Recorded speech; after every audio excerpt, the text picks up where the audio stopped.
Tuesday. Lazy Tuesday. Stinky Tuesday. Welcome. Welcome, good folks. Welcome, good people. I'm a little, down here today. Can we lower the desk? Just lower this down a little bit. That's probably the most inefficient way to do that. What's up, folks?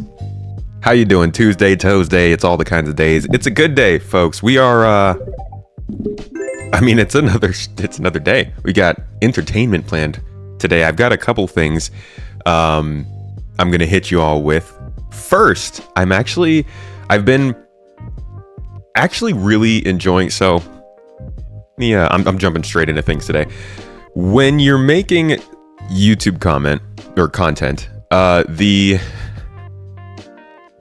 comments tend to be pretty similar most of the time, because you're making content for a certain group of people. That's how YouTube pushes you to make content in this world. It makes you basically focus on being consistent. But every once in a while, you have a video that does a little bit better than the others, and it gets picked up and it gets shown to other groups of people, other audiences. And when that happens for a Star Citizen video, I don't know how many of you know how the general gaming public views Star Citizen, but some people can get pretty lit about the game. I'll say that much. So I was going through the studio this morning. I was getting ready to start the stream. I was getting things together. And YouTube does a thing where they throw the most 3 recent comments on your profile in front of you. And one of them was really weird. So I clicked in and I started to see that there are a lot of videos racking up on a lot of comments racking up on a video I put out recently from people outside of the Star Citizen community. I thought I'd give you guys a little bit of insight into what kind of stuff people say. But before we get started with that, hello everybody, welcome. Thank you so much for coming and joining me today. I see the good names, the Toes Gang. Nahore, I see you've joined Toes Gang with Reese and Punji. Love it. We love to see the Toes lovers. Don't take that to heart. Yeah, not. My wife's in the background wait, what? How you guys doing, Shifty? Swagasaurus Rex. I love it. Golden Icon, what's up? I saw you in here early. Reese, Mace, Shifty, Extreme Terror, Tom, Anno, what's up, man? Vasten. Guys, are you having a good week so far?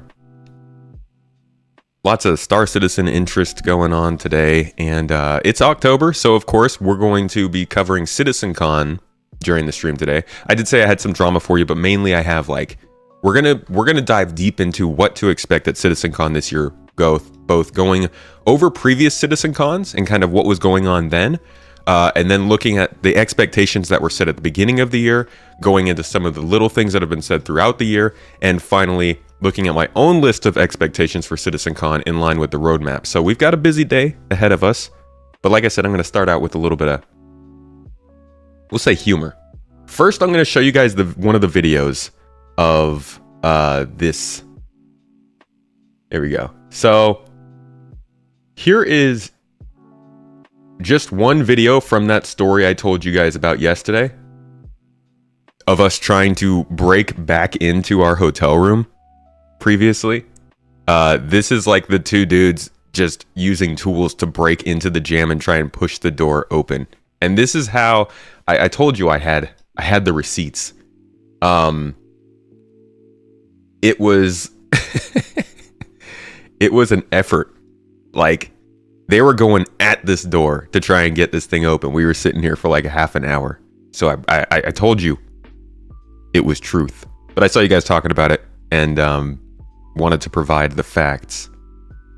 We got a giveaway starting out today, guys. We said we were going to have a bigger giveaway starting. It's Mrs. Tomato's giveaway. She's giving away all the pink ships that we have in our inventory. So we've got 2 winners, 3 prizes. We've got a Nomad and a Hover Quad are in a game package together. So you get a copy of Star Citizen plus the Nomad ship. I think it's around $90, $95, plus the Hover Quad hover vehicle around $40, all going to one person. And then we have another game package, copy of Star Citizen plus the Arrow light fighter. So keep an eye out for that. It'll be starting at 10 o'clock. And you got 2 chances to win there. Obviously, plenty of ways to get into it. And being here on the stream, it pretty good head start. What's up, Weepy Sleeper? Space Games, hello. Eric, good to see you. Justin, Arvid. A Lencita, hello. Broken AI. Uh-oh. That's rough. Frenchie, what's up, dude? How you doing today? Some Quasian, good to see you. Echo Zeppelin, hey. Any comment is engagement for the algorithm. It is, and fun of these comments, dude. All right, how about we let's get started with that. So this is how it lays out your comments when you for behind the scenes look. If you've never seen YouTube from like creator's perspective, this is what it looks like when you want to see all of the comments coming into your profile. It can be a little overwhelming, but you can see over here on the right side, it tells you which video they're commenting on. As you can see, there is one video that keeps popping up because it has gone, I don't want to say semi-viral. It's just done significantly better than my others. I don't really know what counts as a semi-viral YouTube video, because YouTube videos go crazy these days. But the comments, honestly, most of them I think are reasonable. A lot of them are of confusion or like skepticism or stuff like that. Some of them just get weird though. Like earlier, somebody left a comment that said, what did it say? Hold on, let me see if I can find a good one for you. Let's see. Dude, haven't touched it. Been a backer since a while. Don't spend any money. It's a huge gamer scam. Backed since 2014. Purchased for over 800 euros. Very disappointed. I mean, yeah, I can understand disappointment. But like, there's a lot of like, oh, it's a scam. It's a lot of there's a lot of gotcha comments of people will be like, oh, people still play this, and you're like, yeah, they do. There's nothing wrong with that. Or people will be like, enjoy your grift. I think I saw a comment up here. Yeah, CIG has no interest in what the masses want. Bethesda does, and Starfield's numbers show this. Enjoy the grift. And I'm like, you read a comment like that and you're like, how do they have no interest in what the masses do? They've crowdfunded $600 million. Clearly they're doing something somebody wants, right? Like, there's such weird comments from like, what angle are you coming at this from? Just say you don't like the game. And then they'll say stuff like, enjoy the grift, and you're like, well, yeah, that's what we're doing. We're enjoying it. We're having fun. It's not a gotcha. It's not weird to tell us that we're getting grifted because we're getting the thing that we want, you know? Like, I understand we don't have a finished game, but most of the people I know are having fun playing the game when it works. And I will be the first person to say the game doesn't work sometimes, and that is actually a serious problem. But that's not what these comments say. Like, I understand the comments that are like, yo, this thing's always broken and I have trouble playing it. I'm like, yeah. But the comments that are like, haha, you got scammed. And I'm like, no, I'm having a good time. You stopped playing Starfield day one? I didn't. I'm loving Starfield. I'm having fun. I'm still working on my review. In fact, I'm pushing my review back because I still have a lot of ways to go through the game. I don't understand why that has to be part of the argument either. Imagine paying for something and getting it. Thinking Bethesda isn't focused on the money is more than short-sighted. I mean, they have to be, right? They're... ZeniMax, actually. Is ZeniMax a public company?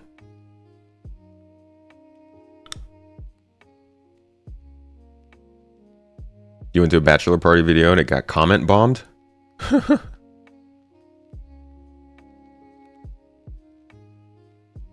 To compare Starfield to Star Citizen is ludicrous. I mean, that's, yeah, it's constant though, that one. This comment says, you're delusional if you think this game will ever come out in a workable state. Bethesda managed to get Starfield out in half the development time of this one. Suddenly, Starfield's development time went down. Like, dude, make an argument that makes sense. Starfield's been developed for 8 years. Yeah, it wasn't fully in development the whole time, but Todd himself has confirmed Starfield's development started in 2015. Star Citizen's development started, you could say 11 years. Sure. Like, you could say it started in 2011 when their pre-production started, so that's 12 years versus 8 years. It's not half.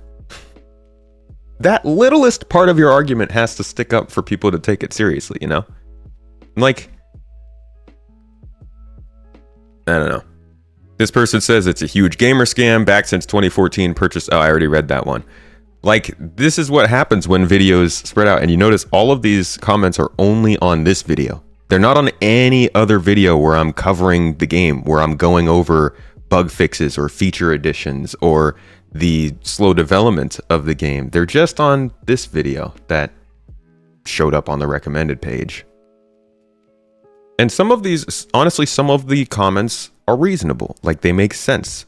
The real problem is the backend. They are probably now realizing that the scalability of the original vision is not sustainable with current DB options. Thank you. Let's heart that one. Solid comment, right? And I go through these YouTube comments and I'm like, who are you that you are so unhappy with this thing that not only are you watching the video, you're commenting on it? Could you imagine? I mean, some people might do that in chat here. I tried it. I've shared this story before. When Anthem first came out, I was super pumped for it. And when it fell flat on its face at launch, I was on the subreddit trolling people and like saying stuff. Oh, I always ask Death Factor. They never answer.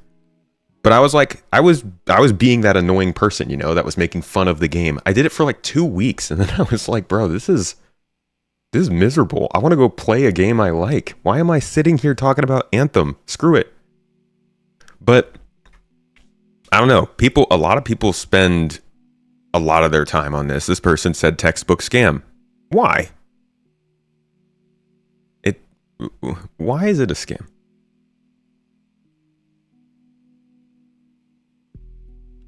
I'm looking forward to my grandchildren being able to play this game. I always really like this one because it's low-key a positive thing. If any person making a video game got to hear that people who were playing that game were going to have grandchildren who were going to play that game, they'd probably be pretty happy, right? Like, that's a good thing. You want your game to last that long. But again, the arguments, you don't even know where they're coming from. I see you guys with the subs. Swagasaurus Rex, hey, thank you for joining today. Thank you also for subbing up. Aaliyah and Jotin, thank you guys for 30 months. And Echo Zeppelin, I'm glad you're getting so exposed to this kind of stuff 1 month in. You're getting like the deep stuff very early on. Welcome. And thanks for the Prime sub. Cotton, good to see you, dude. 13 months. We're past the year mark. Pretty steady, I'd say. You think the main problem is that SC should not happen in the modern gaming industry? What other games push so much tech outside of SC? It does seem like something that would happen later on.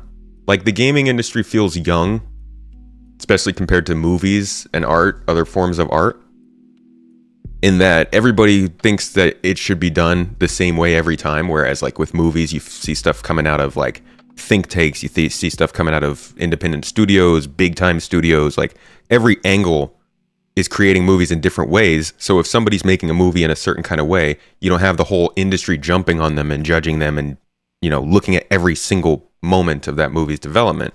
I feel like at some point with gaming, we'll be so diverse in the way we make these games that it's not going to be that weird when somebody is doing something like what Star Citizen's doing. But we're probably at a time where it will continue to be like that, at least for the next decade. It does seem like it's going in that direction, and Star Citizen, whether it succeeds or fails, actually might have some stake in that being a reality. It's a scam because their engineering is really hard and they just don't deliver it by clicking their fingers.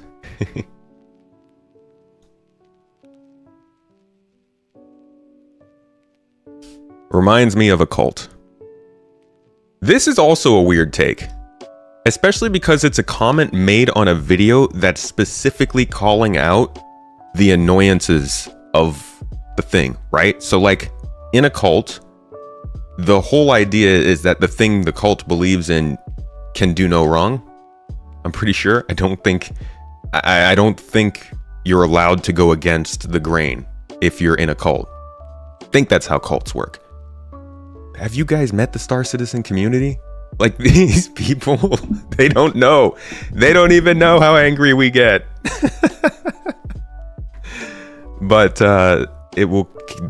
That's what the. Yeah, I do agree that some people show cult-like activities, but I think that's true for all fandoms. I mean, have you met the Star Wars community, for instance? You can get there. Can you see how long the person watched the video before they comment? No, that'd be cool. I think that should be a feature. So yeah, I mean, I just wanted to give you guys a little look at how this stuff. Here's another one, textbook scam. Oh, I was way down here. Reminds me of a cult. Truly don't get what's the point of this game and why people are hyped for it. As you talk about the features, a number of games which have multiple of those features come to mind, and they're a lot more playable than Star Citizen. These people answer their own questions.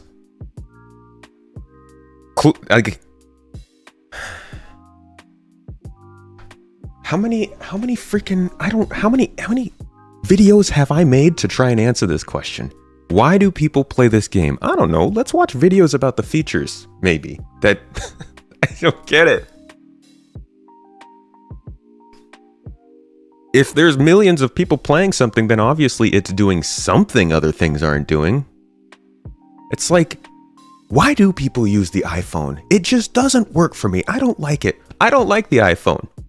I don't. I tried one. I did. It didn't work out for me. The email app is stupid, all right? I want better default options, okay? Like, things don't work how I would like them to work in that software. I don't go around asking why do people use iPhones. I get it. They're selling out like crazy. It makes sense. I don't see anything unique about it besides being a mess that tries to do everything at once and fails terribly at it. It is kind of a mess. There is zero reason why there is not a single aspect of the game that can match existing games with the resources and dev time they have, besides gross incompetence. Zero reason, folks. No reason whatsoever.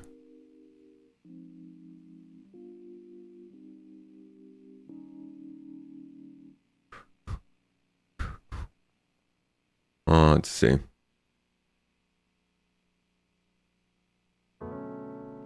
iPhone versus Android. Oh, that's always a fun poll. Might as well just go on Twitter and type in which game's better, Starfield or Star Citizen. What am I reading right now? I'm just going through some comments on a recent video.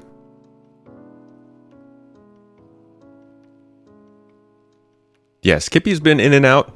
He's currently off partying it up. Partying it up in Vegas. Here we go. Y'all already started the poll in chat naturally. I'm a Pixel man. I do like my Pixel. But the Nothing phone is intriguing. Scam. There's a scam comment. Okay, I'm done with this. Let's go on to CitizenCon. There's a little look into that. Maybe at one point, we'll actually I'll pick a bunch of fun comments for us to go over and discuss, because it is, man, when your video goes wider to the wider community, the comments get pretty funny. Can your Pixel even call 911? Was that like a glitch they had or something? The Magic Eye email sent about the F8 Lightning could be a hint towards something that has to do with Squadron. Could be some kind of flare item, or I don't know, something in the PU as well. I had a OnePlus 3, I think. OnePlus 3C. Why is CIG hinting at Pyro the last few days? You mean the last few years? Some people still can't call 911. I guess I haven't really tested that since I think I've owned the phone while living in Turkey longer than America, but interesting. I should contact a few of them and do a stream with them. I invite people on my show a lot. If I see people like losing it and being like, this doesn't make sense, I don't understand, somebody explain, I'll be like, yo, come on my show. We'll talk about it. Ask all the questions you want.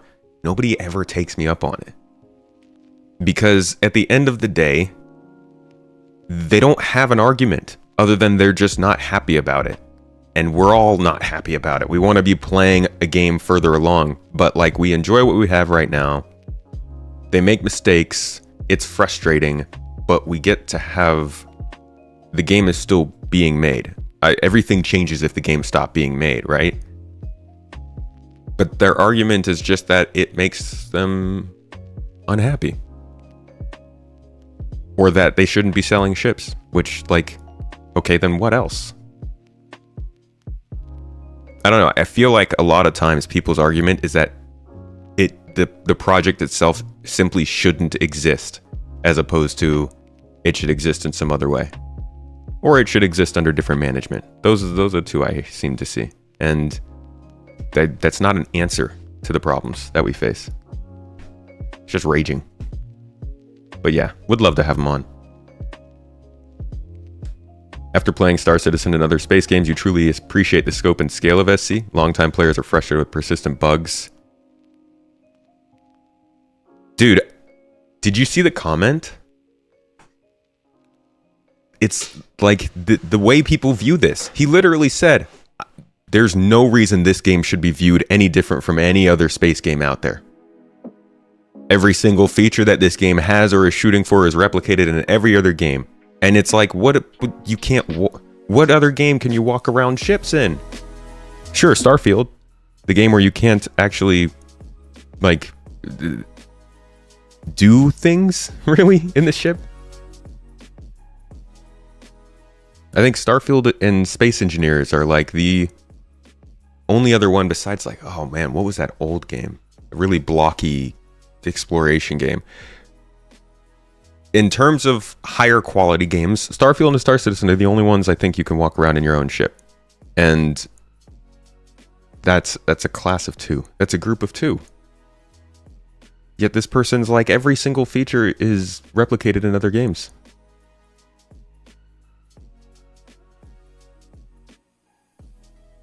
But I don't know, man. That's why you can't take YouTube comments too seriously. I generally don't dwell on them too much. I try to answer as many comments as I can. Usually what I'll do is I'll go into the video from the public view so I can view what people have said about the game that, like, or the video that are actually getting voted on. You know, that's showing me the most recent comments. So I try to still see the comments, but over the last couple of years, it's gotten to that point where, like, if I do try to read all the comments, it gets to me. So I don't as much.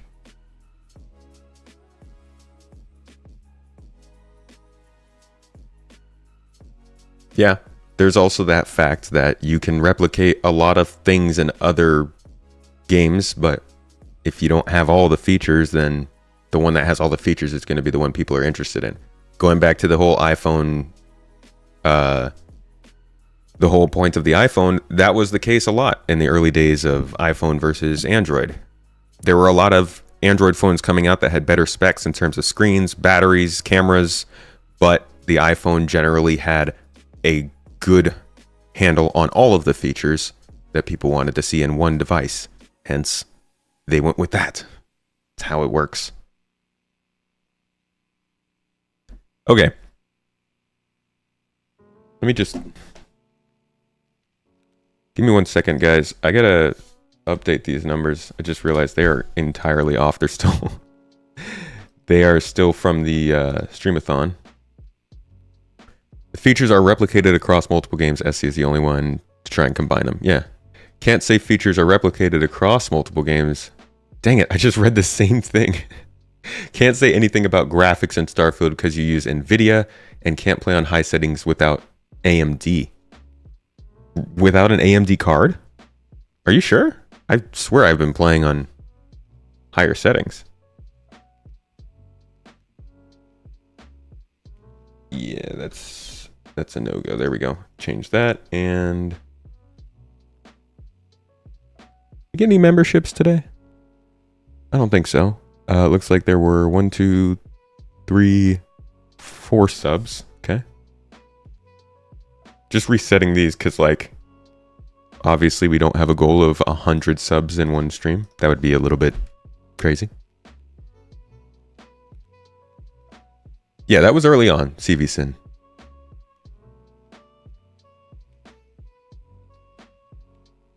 Nahore, I'll catch you later. Thanks for dropping by.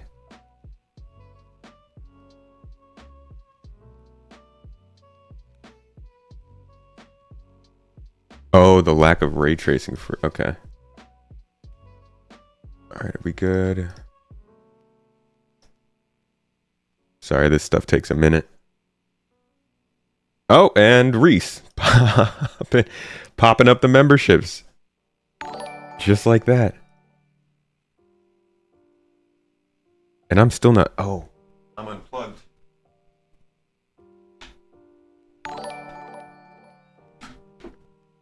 Couldn't hear the alerts. Thank you, Reese. I appreciate you, man. Thank you so much for the support. Giving those memberships out to the folks. Getting them in the club. In the club. And some access to those exclusive videos. Like I said before, I've got a new one coming out. It's actually a little bit topical, I guess, to today's stream.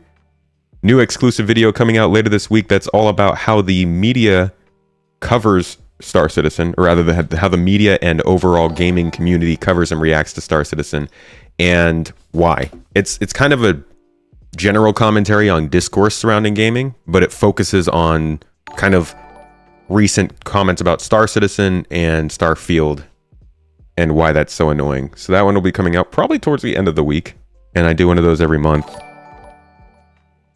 Available to all of you new.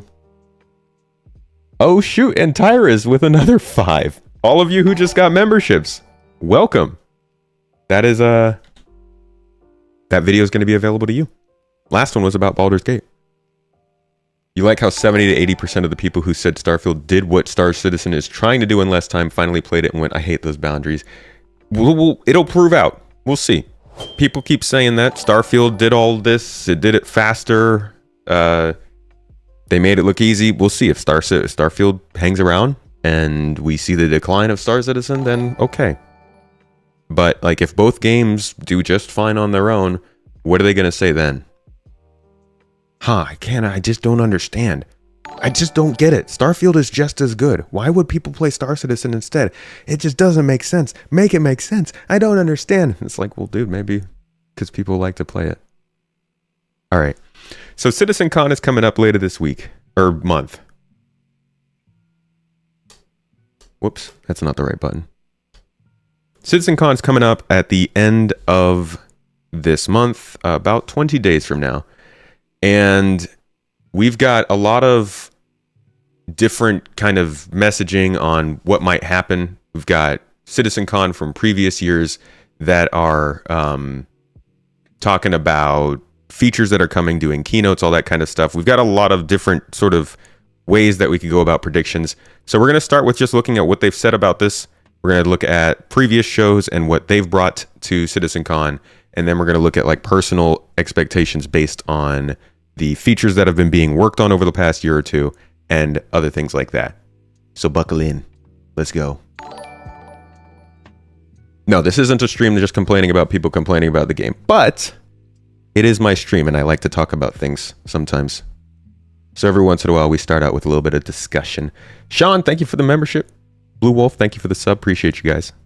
Hope you're looking forward to CitizenCon. The first things they have said about the event are that the schedule is coming soon. Yay. So we still don't have a schedule. Frustrating, but they are putting the finishing touches on it. And I'm guessing we're going to get it later this week. If not like tomorrow during the roadmap roundup, maybe they'll do it. I think we're like, what, 2 weeks? Yeah, we're 3 weeks out. 2 weeks out, actually, from this event going on. So I think schedule is probably due by now. It's a 2-day event taking place on October 21st and 22nd. The event map is still coming soon as well. And they've got a visitor's guide to LA, but we're not going to look at that. General FAQ. Why is the event 2 days? They just basically say we've got a lot of stuff going on. It's only on one stage, so you won't have to be looking at 2 different feeds of video, luckily. Just one video the whole way through, kind of like back in 2017, 2016 time.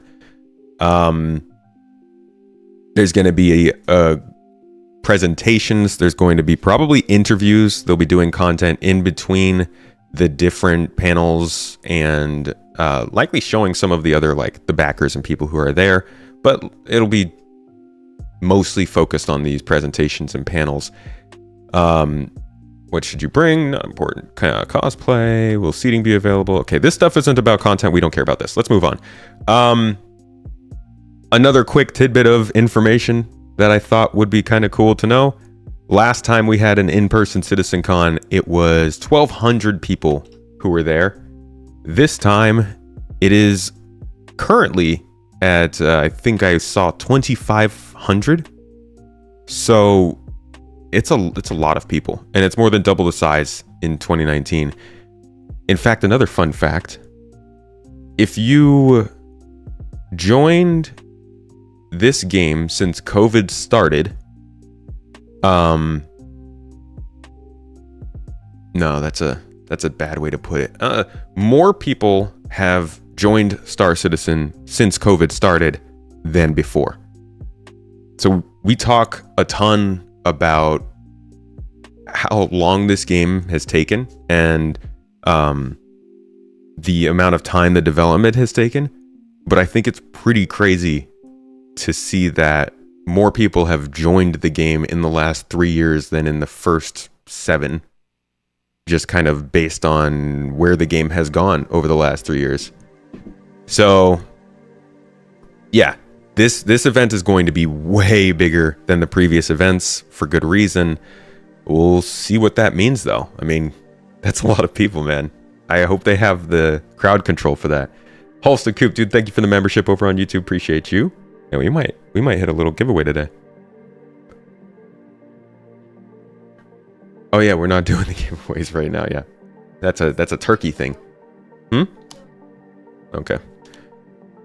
Make sure if you're going, you're clean, showered, and wearing deodorant. I approve of that message, Vasten. Thank you for that. Go ahead and post that everywhere you go. Brain Damage, thank you too for the membership. 4 months. Appreciate you. People are more willing to go to cons after being cooped up. It is fun to get to go see people. And we've made a lot of good friends now in the last few years that nobody's gotten to see. Nobody's gotten to meet. I'm looking forward to that. All right. So that was just a little bit of info there. Let's actually jump into realistic expectations in terms of content. So the first thing to look at would be CitizenCon 2952. That would be last year's show. And what I'm looking at here is the way that they organized it. Now, I think this was their best CitizenCon so far. One of the things that made it the best was the way that they formatted it. Instead of doing a long sort of continuous segment of talking, and this is mainly because it wasn't in person, they did these sort of, honestly, they weren't even longer Inside Star Citizens. They're just kind of higher polished Star Citizen or Inside Star Citizen episodes that go over one single topic from multiple perspectives. The thing is, all of these topics are stuff that was in progress. So we were seeing not only side of the design side of it and that kind of stuff, we got to see some in-game demonstration of it. So I appreciated that sort of format for a feature. One of the panels that didn't really do that last year, though, was a design brief for investigation missions. Now, this one I think was cool because it gave us an overview of a big initiative they had for the next year, but it didn't happen in the next year. And I think that's something that kind of messed them up overall with the last couple CitizenCons, is some of this stuff seems very much geared towards a 4.0 launch. And I don't think something like a mission like this would be tied to 4.0. investigation missions are already in Star Citizen. So I'm hesitant to say that they get off the hook with this one, since 4.0 has been delayed, so the investigation missions must be delayed. I don't appreciate that we got a design brief on a specific type of mission a year ago and haven't heard anything about that type of mission since then. And I guess that kind of speaks towards like what we expect CitizenCon itself to be. I think CitizenCon should be an update, an annual update that people can watch if they don't watch all of the shows in between, but also sort of like either a major update for things that we're going to continue to see, or, I mean, that's basically it. Just a major update. I don't want to hear about something at CitizenCon and then not hear about it again. Know what I mean? Yeah. Not with the secretiveness. So engineering, we did get more videos on engineering. We heard more about that. Master modes, we've heard more about that. The new underground facilities, we've heard more about that. But the design brief, I don't really appreciate, especially just because it didn't happen. This, however, was the best CitizenCon they've done in terms of things that have been happening. I hope that they continue to follow the format that they did with CitizenCon 2022, because this is all stuff that we can actively see in development. I mean, the Corsair obviously is a ship that we've already gotten, but like the Lorville Redux entered into the game. The underground facilities we can see are actually pretty close to getting into the game. Planetary Pyro, we won't talk about that. Master modes, it's being tested now. Engineering is not in the game, but we've seen more videos on it, so it does feel like it's still going on.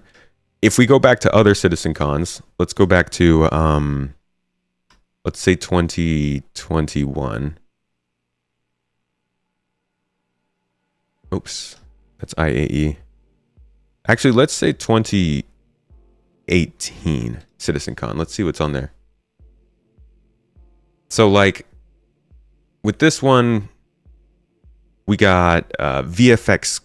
We got a VFX panel, which is cool. It looks great, but it's not like a key part of the game, you know? I would prefer to see this included with like a rendering panel, maybe. They also gave us something about like characters. We haven't seen a ton of stuff get updated with characters. Female models, different types of hair, the cloth system that's supposed to allow us to wear backpacks, the actor feature status stuff. Like, there's a lot of character stuff that's missing. The cloth system from the physics, we saw that, but it took a little while to come in. And you can go back to even further things. I mean, you guys know the infamous sandworm. Earlier CitizenCons had a lot more stuff that took longer to make it into our hands. And I think 2022 was a good format for them to go with if they wanted to do that again this year. That being said, the last in-game show or in-person show we had was 2019. And that show gave us stuff like the cosplay contest. So this would be another kind of, this is a thing that's going to happen at CitizenCon. There are going to be people who come dressed up and wearing outfits. There's going to be a whole judging thing. If you're interested in this kind of thing, there's usually some pretty entertaining stuff going on. One of the guys had like the bag on his head this year to be like a Lorville person, which was pretty funny. But overall, this is sort of more community focused stuff. It's definitely not something we've done the last 2 years when the event wasn't in person. But now that it is in person, you are going to see some more stuff like this. If you don't like this stuff, it's a great chance to go get snacks and stuff. But if you do, it's good entertainment. Otherwise, besides that, the kind of stuff that you'd see in a full-scale CitizenCon like this that's in person is going to be more of Jared, you know, more commentary. We did get some of that in between the shows last time, but with this one, it'll be more like the interviews. They'll have people on microphone walking around. You'll get a little bit more of the...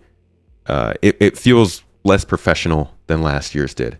So as far as the feel of the show and the goal of the show, that's kind of the stuff that I think you guys should expect. Multiple panels, big topics, and if it's looking more like last year, stuff that we can expect more soon rather than later. And as we're going to go into here with what they've talked about we should expect, you're going to recognize that anyways. I'm just kind of doubling it up. Squadron 42 announcement for next year, probably. It is possible. You want the A1 and the CitizenCon patch? I think we'll get it.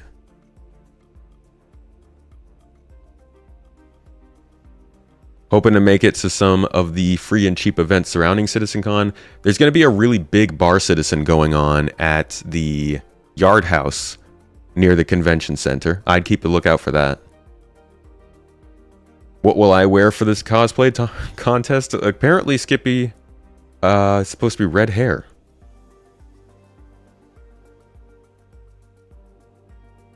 What's up, dude? Expect harder.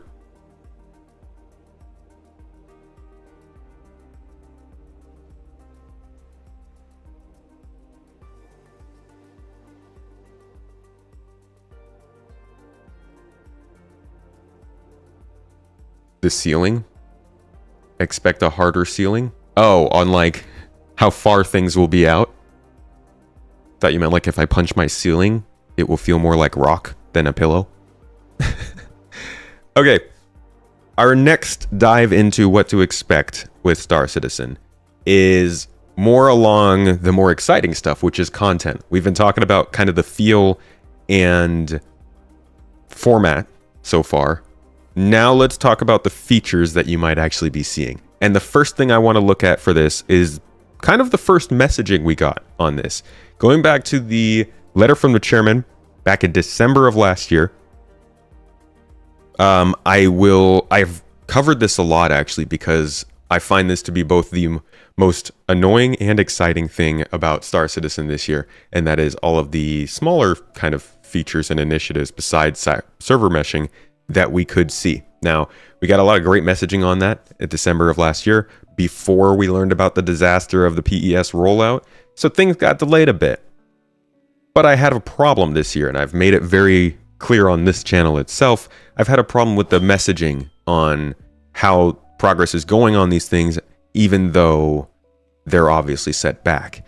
And we started to get some more communication on that this last week with Chris Roberts talking. We'll look at that in a little bit, but I think it's still not quite as much.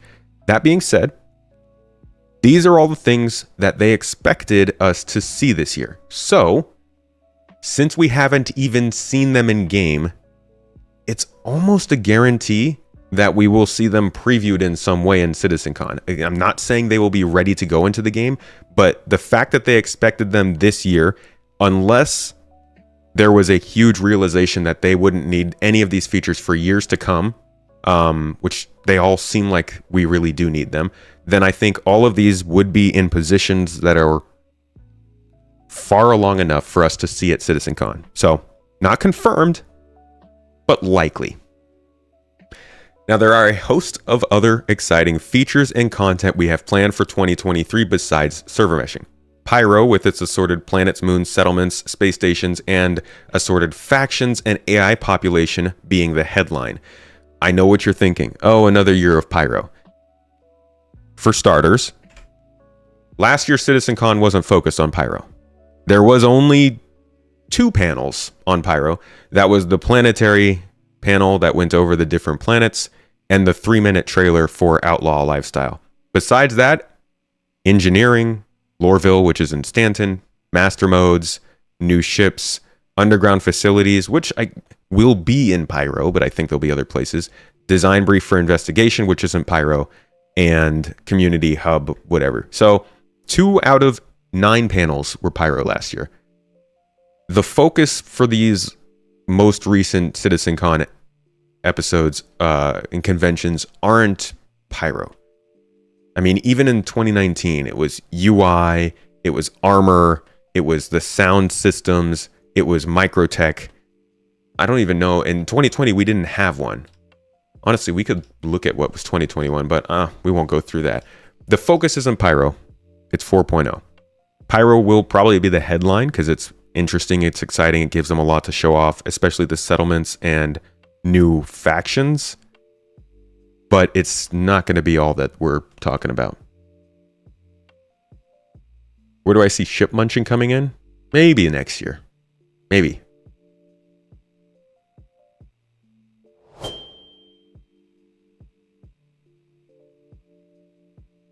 We don't get concept art from Pyro anymore. Even last year's CitizenCon, all of the nice, it's Snoop. All of the sort of artsy stuff that they showed us. God, I hate watching stuff on this YouTube account. I hate switching between accounts to get rid of ads. All of the stuff they showed us from last year, none of this is concept. This is all in-engine. So I don't think we're going to be getting concept art this year. Maybe we will for things like Terra or Magnus or Castra. But I think if it's something that has to do with Nyx or Pyro, then we'll probably be getting footage like this, if not gameplay. Yeah, the Pyro faction play would be very interesting. I'd be excited to see if that makes it in. Now, going beyond this, moving on from Pyro, we also will be rolling out the new resource management system, which replaces the old pipe system with a much more dynamic and scalable system to allow for truly emergent behavior.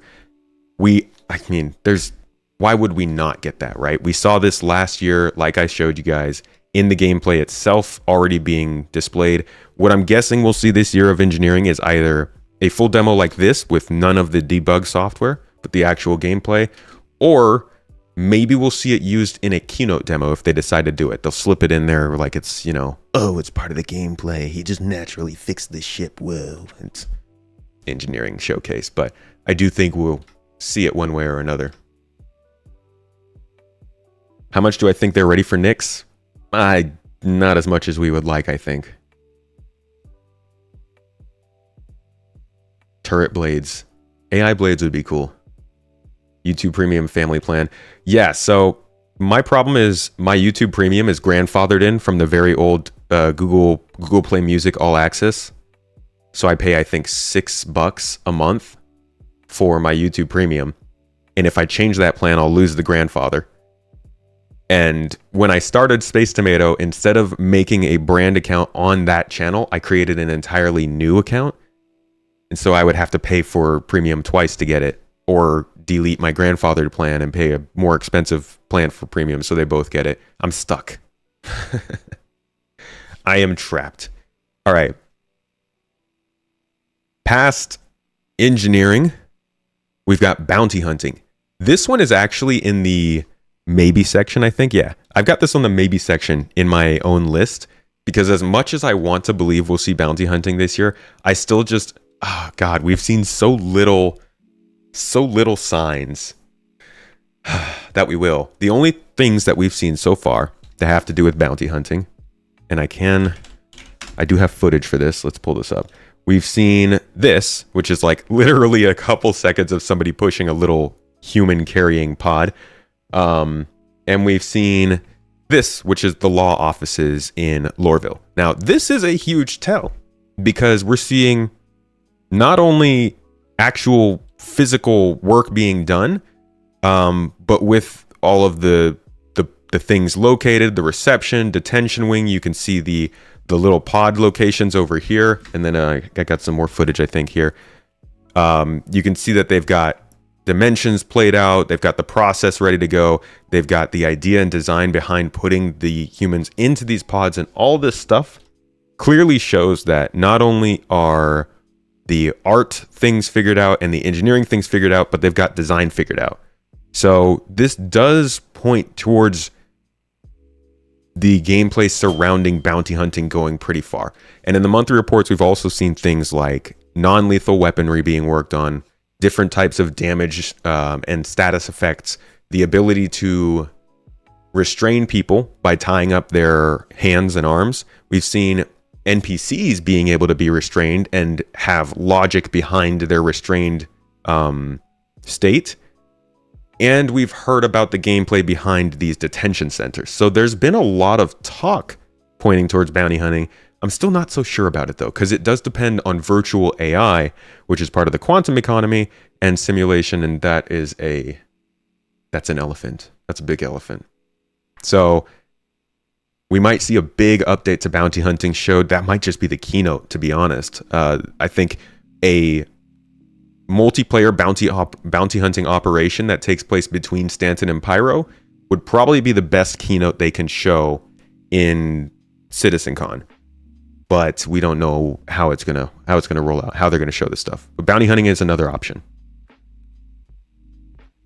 Will Pyro being supposedly close, with it being supposedly close, do you not find it strange they've not even started working on the refuel, rearm, and repair shops or the Liberator? Oh, ships. They have been working on... Actually, I guess the Expanse only does refining.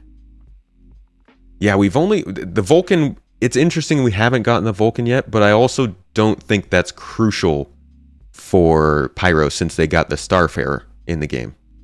If they didn't have the Starfarer, I think they'd be in trouble. Glad you finally got to catch it live. Love the channel. Appreciate the insight on different features coming soon. Thank you, Walkerbait, for the super chat, and thanks for coming and checking out the live stream. Yeah, this is a fun topic. This is a good talk. We got a couple more hours of good times ahead of us with this. And then we might have a couple weeks of disappointment as we don't see any of this stuff. No, I have some good confidence in some of this stuff making it to CitizenCon. And like I said, at the end, we'll get to this list of more or less confident features. Or if you're savvy on YouTube, you probably just paused it and looked over it anyways. All right, let's continue. Bounty hunting sounds good. Next after that would be persistent hangars with freight elevators, allowing you to call up your stored inventory or place things into storage. Now, this is something that actually sounds really close, like next patch close, not 321, but maybe 322. So I do think we'll see it as well.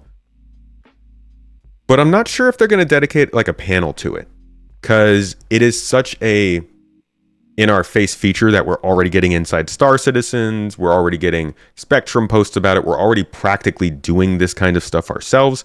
It's less flashy, and it could probably be included in a panel that like an overview of cargo. Actually, that could work for them because they've gotten so far ahead on, or not ahead, I'm sorry, because they've gotten so much progress done in the industrial form of gameplay. What they could do is just make a panel about each different type of gameplay, the current situation with it, and where it's going to go in the next year. That would be a great way to update everybody from detailed players to players who only get an annual update. What's happening with refining, what's happening with cargo hauling, what's happening with salvage, and what's happening with mining. All those things are moving, except for kind of mining. And all of them are looking at major updates in the next year, so... along with persistent hangars and freight elevators, maybe we'll hear about that stuff. But I don't think just freight elevators are going to get in their own panel. Don't say 322. We need a 4.0. Skippy, weren't you saying 4.0 in another 2 years? Oh yeah, cryogenic. Star map is terrible. We're due for one. That's something that I think we'll see at CitizenCon. I made a video about it in May, and boy, I thought we were going to see it this year. But I think it's something they're trying to save for 4.0 as sort of a big splash. Probably works a little bit better with the server meshing and how they're like doing stuff. I don't know. But I think they might show it off at CitizenCon. But we'll get to that. Towards the end of the year, we should see some of the more Squadron 42 related work arrive in Star Citizen. Now this sentence is actually kind of a big deal. And it wasn't a big deal until a few days ago. Because this sentence... we should see some of the more Squadron 42 related work arrive in Star Citizen towards the end of the year, lines up really closely with this sentence. There is a lot of great tech and features that we are bringing into Star Citizen from Squadron 42 that will dramatically change the feel and polish of Star Citizen.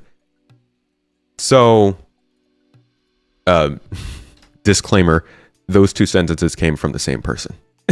So it's not like some big thing, but it does show that the plan is still the same. Squadron 42 features need to be what shows off the progress going into Star Citizen, and they will be focusing on that in CitizenCon. But there's not really much to know about sort of how close those features might be. Last year we saw Squadron 42 features at CitizenCon, and I really thought that meant that they would be delivered within the year. And I think if they didn't have PES problems, maybe they would have. But at least what we did end up happening, not a single one of them was delivered except for the mantling changes that we're just getting in 320. Let me think. No EVA, no scanning, no combat AI. I guess the combat AI is a little bit better, but I mean, why don't we just read those features? I'm sorry. So those features include more flexible player traversal, which we did just get in 320 in some ways, especially on ladders and ledges. A greatly improved interaction system we have not gotten. FPS scanning we have not gotten. The new star map we have not gotten. MFDs using the more performant and flexible building blocks UI system and much deeper combat UI. Both of those things we have not gotten.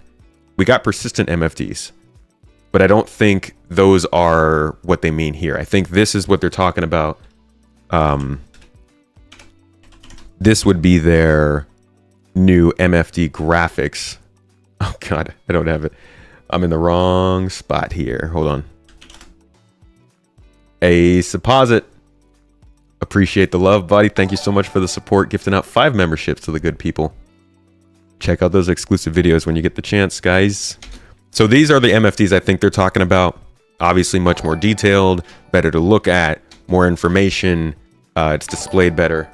On top of that, they would be persistent, and you would also be able to move the displays on the MFDs into your HUDs. So, you know, a lot of people are like, oh, I only have 1 or 2 MFDs in my ship. I need more space. Part of the MFD system is supposed to come with the new HUD system, and it allows you to place that information up in the air so you can kind of see it while you're looking around. That's, I think, what they're talking about here. So we haven't gotten any of those things, but I think they're all things we'll see at CitizenCon. The new star map being the one thing that I'm not super sure about, but I think they're at the point where they can't not show us that anymore. Like, come on. They've been polishing the star map. Polishing the star map since last year. This thing's done. It's finished. They could show it to us if we wanted. I think the star map is probably the one thing out of all Star Citizen's development that I can say that about. Not a single other object would I say confidently that they could show it to us if they wanted to, but the star map definitely. So while I think it could show up at CitizenCon, I also think they're sitting on it for hype, and it depends on when 4.0 happens. We'll see. We will see.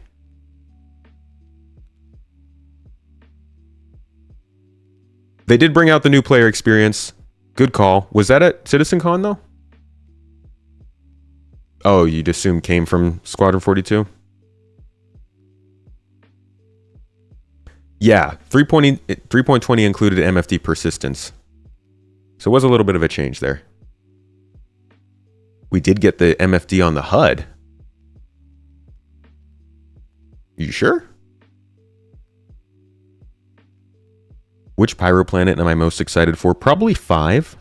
So I think 5 has like 7 moons, right? Or 6 moons?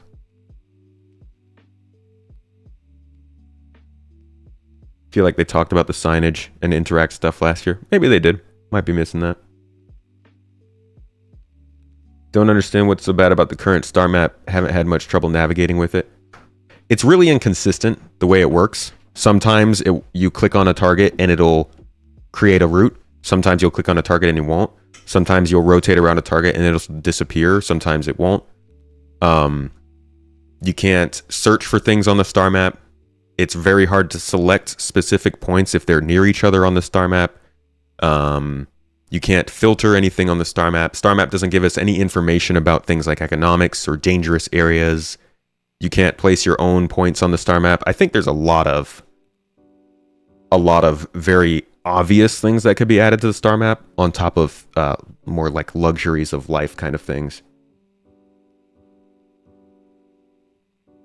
Didn't he say he sees 4.0 as beta? Makes sense if they're holding off on all these new things to make it clear. I don't know, Scott, about if he said it would be beta, but I do think it makes sense that they're holding off on these things to make a bigger splash with 4.0. For those who remember going from 2.6 to 3.0, it was a big change. Like, a lot of the UI changed. A lot of missions were removed and added. It was like a new game going from 2.6 to 3.0. And I don't know if they're trying to go for a change that big here with 4.0, but they could be. I don't think anybody should rule out the possibility that they want 3 point whatever to 4.0 to be as big a change as 2.6.3 to 3.0, which, like I said, felt like a different game. UI was different, missions were different, places you could go were different, the moons were different, quantum travel was different. So many things were different. True, it can't be a beta while gameplay features are missing. Kind of like a nomenclature sort of thing.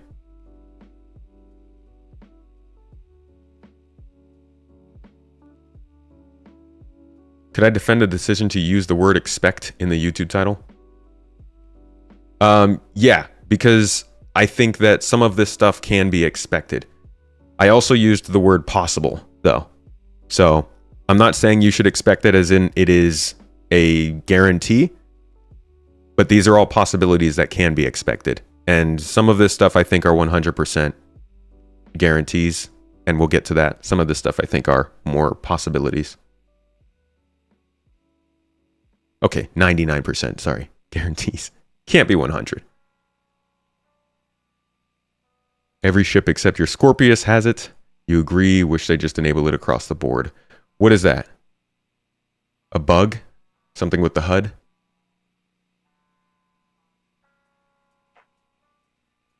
Remember him saying pyro and beta in the same sentence at one point? Dangerous words have never been spoken. He says a lot, to be fair.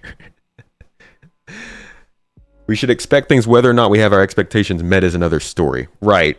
Yeah, and I don't want to, I really don't want to overset expectations. Everything should be a grain of salt. Anybody who is watching this after the fact, please don't take what I'm saying as fact. I'm trying to give context. I'm trying to use the context and clues we've gotten to make predictions, but anything can happen. CitizenCon could literally be 6 hours of them sitting there playing the game and not talking about any of this. I don't know what they're actually going to do. Not until they release the schedule do we have a better idea. This is sort of an early, for fun speculation kind of stream. We're going to do something else later on that goes over the actual schedule and is a little bit more based in fact. But I do have like proof behind these expectations. Now, another thing on here that we didn't touch on before was the Gen 12 renderer stuff they talked about.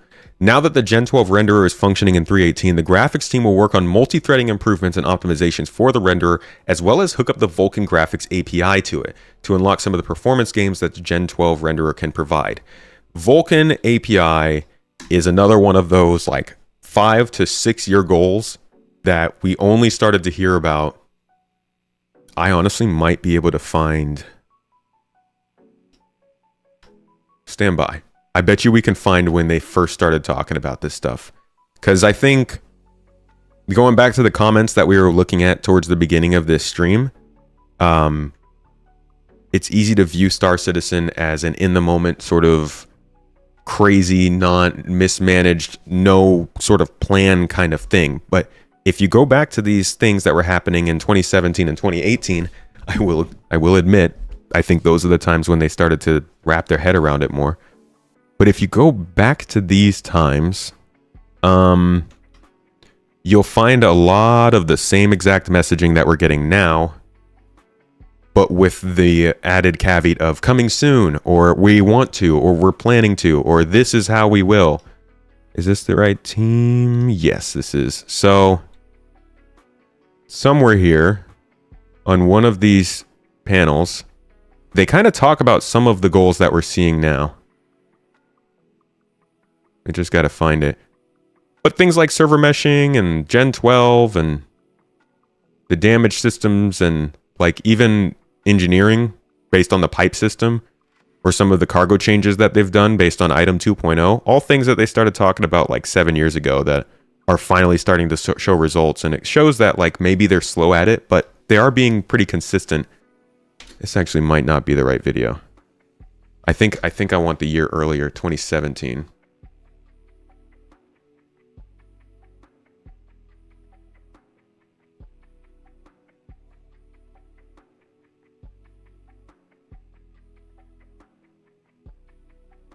Expect a continued restructuring of test strategies? What do you mean by that? I know they've started to use a new testing cloud tester or whatever. Is that what you're talking about?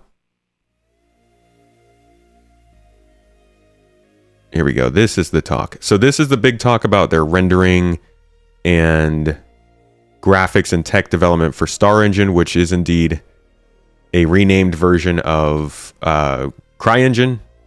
It is, okay, I guess Lumberyard is what they have to say at that point because the license changing. It is it's the overdone version of that, though. It's very much changed from the inside out at this point, so they're calling it its own product. But back when they were talking about their goals and expectations going into it, they showed us a couple interesting words. So the P4K system is something that we hear about a lot. Render to texture. This is not the slide I'm looking for.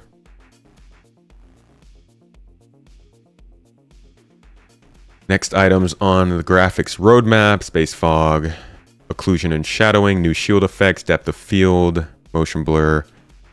Still not what I'm looking for. Background workers. Man, am I not going to be able to find it here? I don't want to. I've already spent enough time looking for this.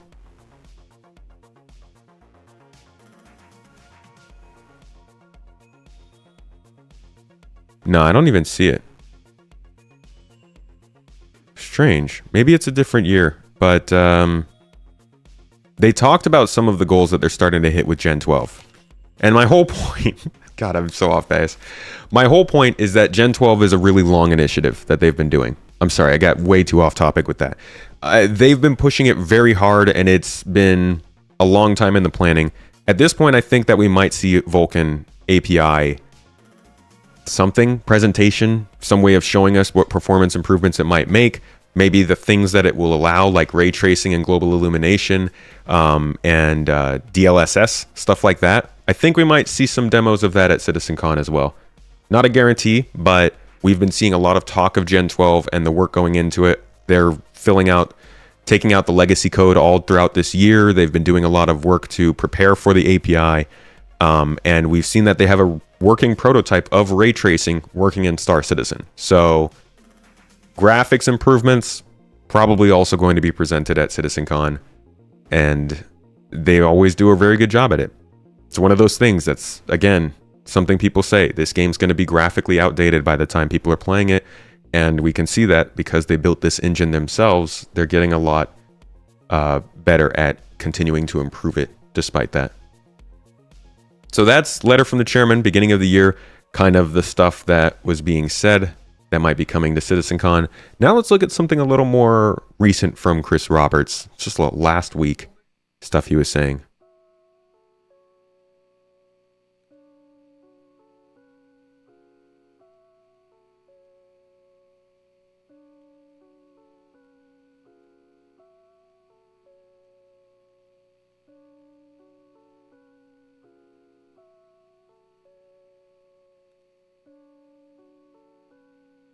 Why is the space so bad near jump points, and how is it supposed to be? It's not even supposed to be used yet, so it's probably not finished.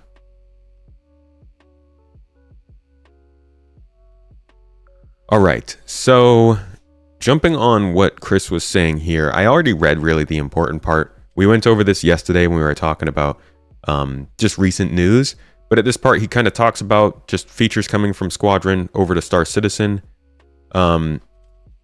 The plan has always been to bring this work into Star Citizen. Squadron 42 is just a good way for us to focus and really polish the feel and usability without the pressure of maintaining functionality as we iterated on for the always live environment of the PU. And yeah, here we go. I'm very excited for CitizenCon as we will be sharing a lot of these features and more. So there it is, expectations again being set by Chris Roberts himself. Now, setting your expectations based on Chris Roberts, it's like expecting to find a bottle of water in the desert based on somebody's guarantee. You're going to want to be careful about that.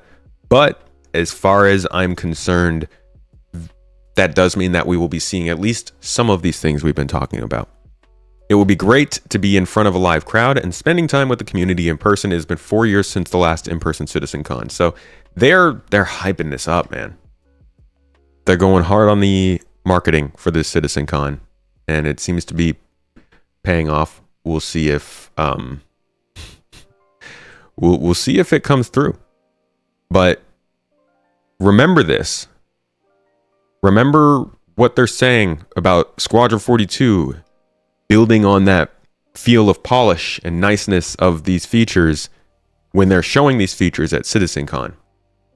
What we are expecting to see is possibly something that needs to be bug fixed because Squadron 42 isn't coming out in 2 months, but something that is fit for a finished game, not something that is alpha ready. Now, the application of it might end up being in Star Citizen alpha ready. For instance, if engineering is working in Squadron, it might only be working for the ships that we need, whereas in Star Citizen, it's only working for a couple of the ships that we have. But like outside of the actual quality of the gameplay itself, I'm expecting some AAA quality game mechanics. So we'll see what they give us and what they show us. One other thing that I also saw here in a Spectrum post, it was a talk about the progress on female character models when it comes to clothes, when it comes to, I guess this one's mainly clothes. I'd also like to throw in hair though. Our hair choices are miserable. And there is a good reply from one of the community managers, Niku actually, he's just newly added, congratulations buddy. And he said, there's been a big push for having clothing designed for both male and female characters with its own counterpart. Talks a little bit more about the work they've been doing over this last year to develop more assets specifically designed for female characters. And then at the end of the post says, keep an eye on the upcoming CitizenCon 2953. 3 weeks now.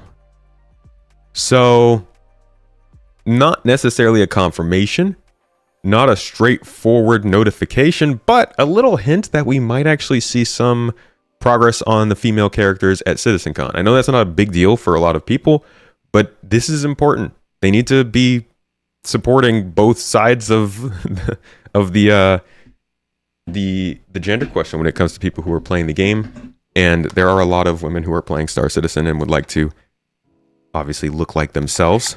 There are also plenty of dudes who would like to look like women in game, and obviously that's a choice that people should have. My own wife, I need to be able to give her nice pink clothes and long hair, or else she's not going to play the game. So like, let's make it happen. And nails. She said nails too. So yeah, I think this might be something that we see. Maybe they'll, in like the keynote, maybe they'll be playing as like a female character and just kind of highlight the fact that they did that. I think they actually did that 2 years ago. Yeah, at 2021, I want to say, they actually highlighted the hair that was used by the person who was playing the game, and I don't think we have that hair still. Yeah, man. Hairstyles for black people too. Just curly hairstyles in general would be dope as well. I always have to go with a very weird kind of like halfway to what I want. Or just get a mohawk. Just do a mohawk sometimes. Feel a small issue with their proposed version of server meshing. What happens to a party when their server fails? Will they be moved together? They will. Because the server isn't what's keeping the party together anymore. It's the replication layer will be storing the record that that party is together. They'll just get passed off to a new server that's handling a similar area. Or a new server will be spun up for that area.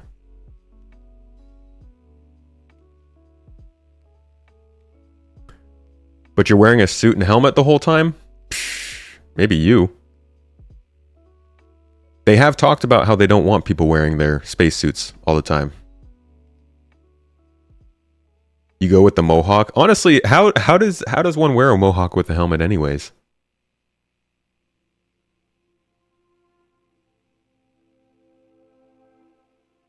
You'd love to be able to create markers so that you're able to find vehicles. Yes, that's a big part of the map that needs an update. It's love. All right, so we went over their Spectrum posts, the letter from the chairman. Now let's talk about my own personal expectations. This should be fun. Before we get into this, though, I'm going to go to the bathroom real quick because it's going to get heated, and I don't want to. I don't want to piss myself. So I will be right back, guys. I guess feel free to take a look at this list, I guess, and we'll do a little preview. You guys can badmouth my expectations when I get back. Be right back.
All right. How bad am I? Oy. How bad are my expectations? What's Maelstrom? Oh, that's a gang from Cyberpunk 2077. So they've done a partnership with CDPR, and they'll be bringing the Maelstrom gang from Cyberpunk 2077, as well as the Crimson Fleet from Starfield. Because a gamer guy on the comments section of one of their Inside Star Citizen games told them that they needed some things from those games in order to be a real game. So they bring in the game. No, I'm kidding. The Maelstrom is their damage system, systemic damage in all vehicles, props, items, ships, weapons, armor. It's like the overall system that decides how much wear and tear goes into something. No, guys, I was totally kidding. I'm sorry. that was just a joke. They're not bringing that in. Netwatch for hacking. They actually just introduced their first hacking faction, which is kind of cool. It'd be dope if they did that.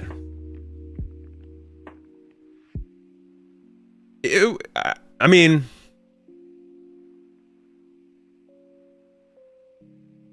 it would be cool.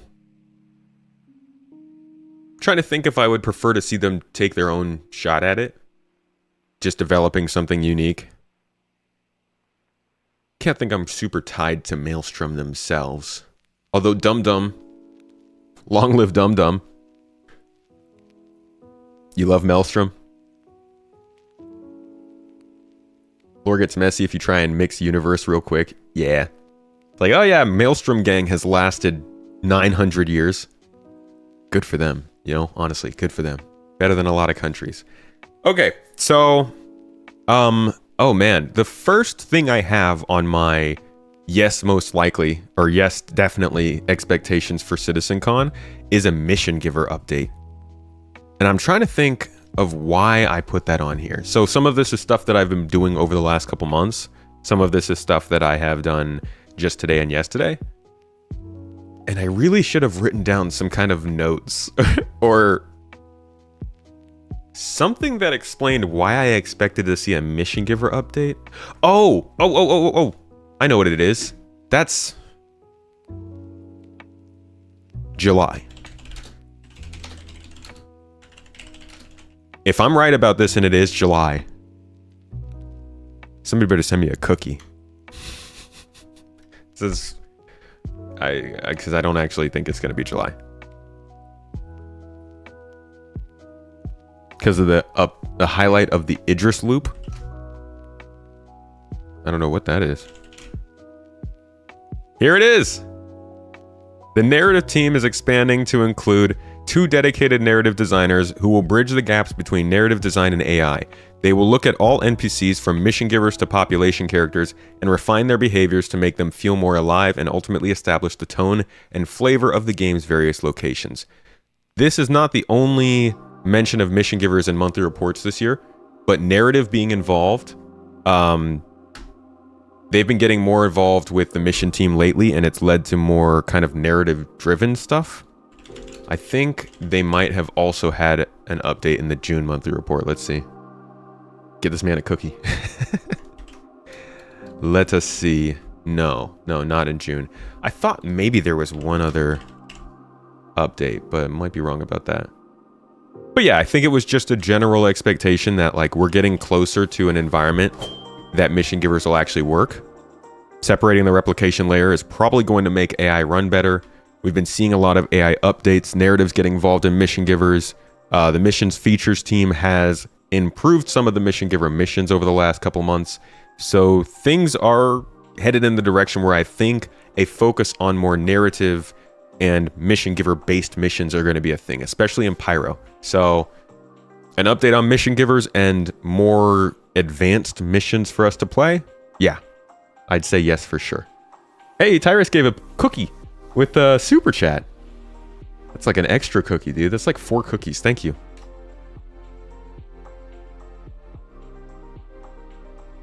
Did I forget fauna on... I did forget fauna. There's a lot of stuff I've forgotten here. This list is probably going to keep growing until next week. But fauna is... yeah. That'd be a good maybe. Unless I'm forgetting something that they said recently. Because they have been working on fauna, but I don't know if it's super important to them right now.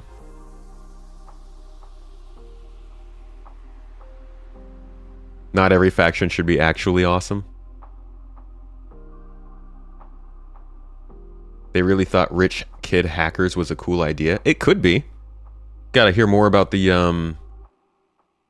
backstory.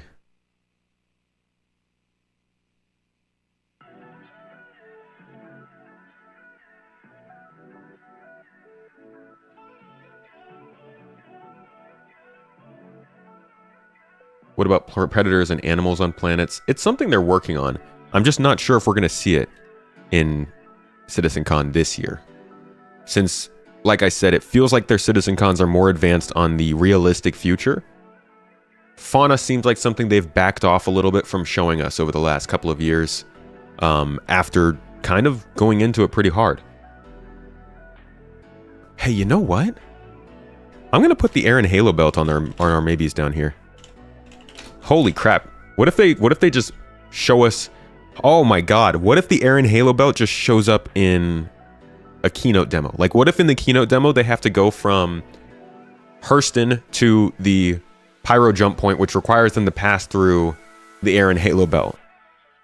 So you get to see both the new jump point, the Aaron Halo belt, and probably new quantum travel. That's something else we'll get to here. So many opportunities. There's so much freaking stuff that still needs to go into this game. That's been worked on at some point in the last few years. How about toilets? Poor kid hackers don't pay mercs well. Honestly, I think it could be really interesting if they complicate how these kids are rich. Like, what if these rich kids are actually the kids of some of the CEOs running these planets? Or maybe they're people who are scamming that company out of their money to fund the hackings that are attacking those people. Like, mix it up a little bit. We'll see. Wait a little bit. Okay, after this, so we've only gotten through the very first list item. Good stuff. We're making good progress. Star map.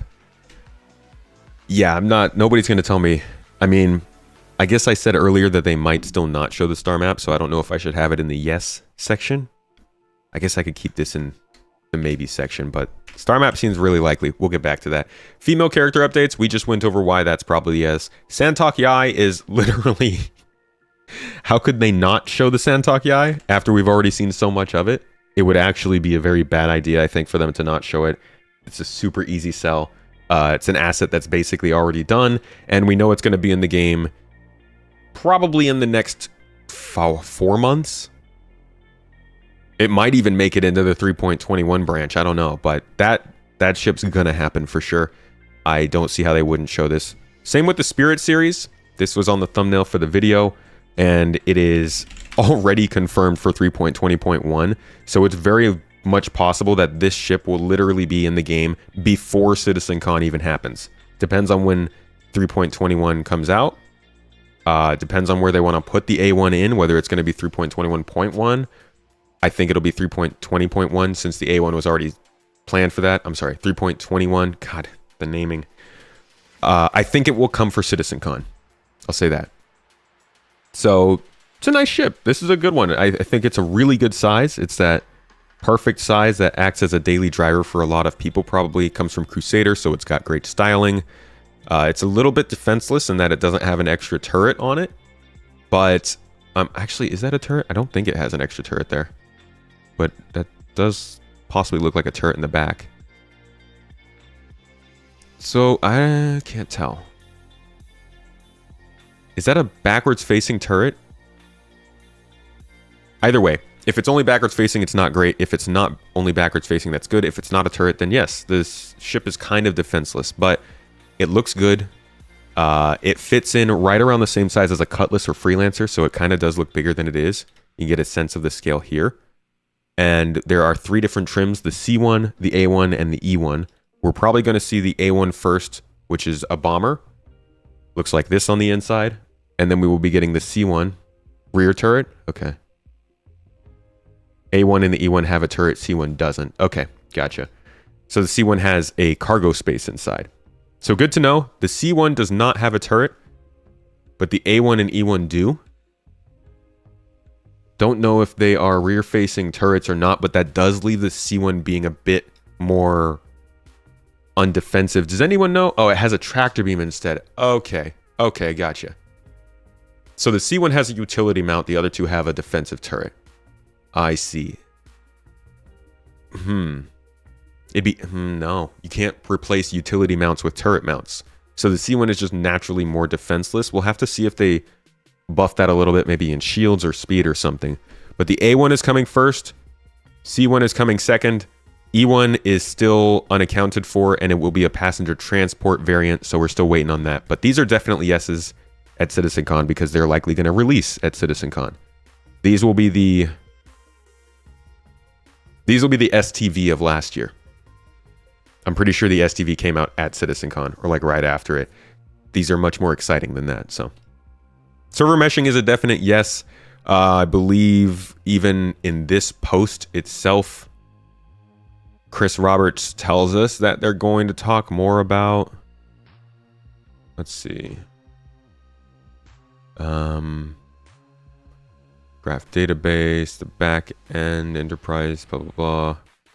Unreliable, we talked to engineers. Somewhere in the messaging, I believe somebody did say that they were going to talk more about their plans with server meshing at CitizenCon. It would be insane for them not to. Like that would be absolutely utter garbage if they didn't talk about server meshing at this year's CitizenCon. So that's a definite yes. I feel like we don't need to explain that. UGFs? I mean, come on. Another easy one that's low-hanging fruit. UGFs were at CitizenCon last year. And let's just go back and remember... oh, God, with these ads. Okay, you know what? Here's what I'm going to do.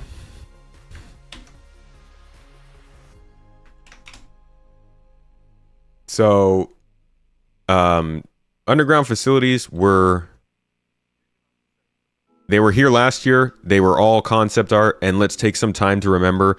People honestly thought that these were going to be like several years out. And I understand where some of that's coming from. Like, I get it. They've taken a long time to deliver a lot of the things that they've talked about. But there's also more nuance to all of this than just the absolute story of everything that's happened in the past, right? Like, a company is made up of different people and different teams. And if you look at the team that's building these underground facilities, where are we? Here we go. Underground facilities being built by the Montreal Sandbox team. What's some of the other stuff they've built? Derelict settlements. Area 18 changes. More derelict settlements. Hospitals. Grim Hex Hospital. Lorville Cityscape. Orison Hospital. Space Station hospitals. You know what the thing that is similar between all of those things are? They've all been delivered. The Montreal Sandbox team works freaking fast. They were the first ones that... Actually, we can prove this with video.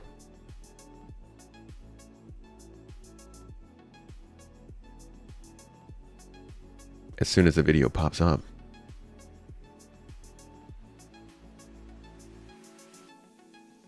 Almost. We're gonna get it. I can feel it. Roll the tape. We got receipts, buddy. There we are. Okay. Remember this? January 2022. They showed this concept art. We had the same reaction to this that we had to the underground facilities at CitizenCon. Oh, concept art. We're never going to see these. These are never going to happen. Why are you showing us this? 1 month later. White box. All right, stop loading. Stop loading. You're giving me too many clips now. There's too much tape. I can't keep up. I lost my spot. You jerks.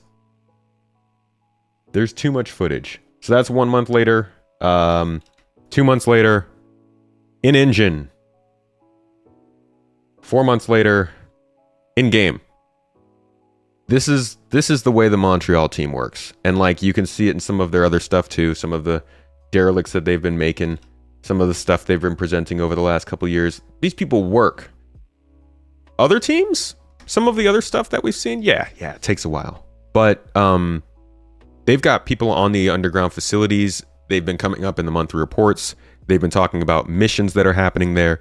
They've done gray box walkthroughs. I don't know why I'm not just showing you guys this myself. So like we got the concept art for it. Yes, we got all of this sort of stuff that was just kind of teasers. But pretty quickly, just like with those derelicts, the exact same process, we started to get gray box and white box footage of these things. We started to get some of the more test heavy footage of this stuff.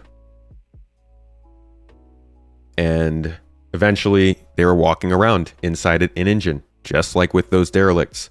Now this was, I think, a few months ago. And I don't think we've gotten a significant update on them since this, but this shows the exact same progression path as those derelicts, coming from the same people, and it's a location just like the same kind of thing. I don't think this is going to go much different. I think this is something that's probably due to enter the game within the next year. Likely something they're holding back for Pyro, again, to make a splash with the big update in 4.0. But I believe it is definitely something that will come up at CitizenCon. Oh, don't thank me for the giveaways. Thank Mrs. Tomato. You guys make sure to hit it up. Hit the link. This is her giveaway. She's giving away all the pink ships and stuff. And I believe she also just updated the merchandise on the store. My GII folks, if you want to get a look at the latest merch, stuff that's going to be coming to CitizenCon with us, but also stuff anybody can pick up for themselves, it's available now at our Fourth Wall store. Some good stuff, if you like GII. Believe that's what they call the preponderance of evidence. What is that? UGFs are going to be equivalent to dungeons. I agree with you there. I think if they can make UGFs, building interiors, and space stations and caves are 4 different types of dungeons, they could just apply all missions to all those types of places, right? And then the idea of those locations is what makes the difference play out, the missions play out differently. In a space station, you've got lack of oxygen, lack of water, zero-G environment, vacuum, all that kind of stuff to deal with. In a cave, you're going underground. You're limited in terms of support, in terms of connection to the outer world, in terms of light. In a interior of the building, you have multiple exits and entrances, multiple floors, elevators, and then in UGFs, it's an underground facility. I feel like they could all be different, and the same mission would play out super different in each one of them. I think that's what they're going for. I do hope. All right, engineering is another given, in my opinion, just like the UGFs. It's something that we saw. Oh my God. Well, oof. Let's just consider how much we've seen engineering. Our first look at engineering was in fall of 2020, when we got a look at very early resource management gameplay, just like a super basic debugging UI, essentially. And that was with Dan Truffin. We got another update about a year and a half ago, 2 years ago, I think. They told us they had a setback. So this was that first update. Debugged, obviously. It's not made for players at all. And then after that, we got an update showing off the stuff from last year's CitizenCon, which was good. It gave us a bit of a more realistic idea of it, but still wasn't super in-game. And then earlier this year, we got to see a sort of visual concept of it all, while they talked about more of the details and everything involved in it, the different roles that you would have, the different types of ways you would do it, whether you were a tuner who was starting up ships and getting them to run correctly, or an actual mechanic who was fixing stuff on the spot. After that, we got to look into how we can now remove and move components around on ourselves. This was a huge part of Star Citizen's gameplay that took a long time to come about, but it's a big part of engineering. You have to be able to take those components out in order to work on them. So we've been getting regular updates that are kind of pointing towards engineering happening. I think, again, that makes it an obvious choice for CitizenCon this year. So, definite.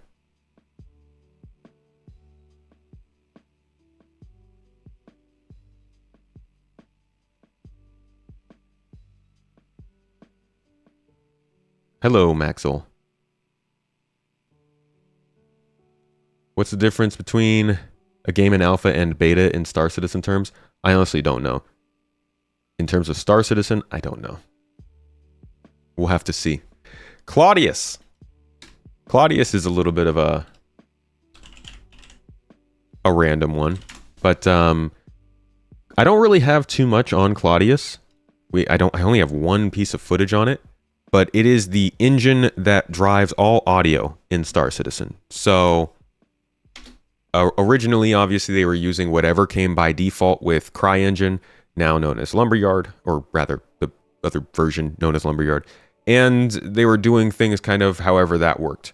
Over time, though, like with many other systems, they have been building an internal tool that works a little bit more better for their specific application in the MMO environment, in 64-bit, whatever it is that makes it different. I don't know. And one of those things has been the Claudius tool, which you're seeing here in front of you. They showed it off at CitizenCon, I think, 2 years ago. And we recently got a look at it, actually, in Star Citizen Live, I think? Maybe a couple months ago. And I believe during that episode of Star Citizen Live, they also said that they would be showing us an update at CitizenCon. So, for me, if I'm remembering correctly, if my memory actually works right, that kind of makes that a guarantee. So maybe we'll see what kind of updates they have in terms of audio effects, the simulation itself, and hopefully more than just new sounds. You know, new sounds are great, but I want to hear more about how sounds will change in real time and the overall design behind sounds. I think we're lacking a lot of ship sounds and feedback, especially from the thrusters. I think guns could sound better. I think there could be more honed in sound effects that reflect the actions we're doing, clicking buttons or, you know, picking things up or moving things around. Like you're missing a lot of tactility in the game because of noise. And I think one of the things I'd love to hear from them in terms of audio is why that is and what they're doing to fix that. Have you seen Morphologist Dog on the Hull Sea? Wish he worked at CIG. He's always got great suggestions for the ships when they come out. Remember what introduced me to Morphologist, I think, was his Constellation Architect Reviews video.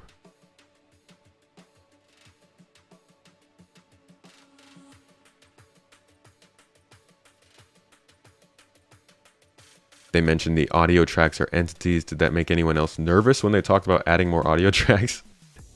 It is a lot of entities in this game.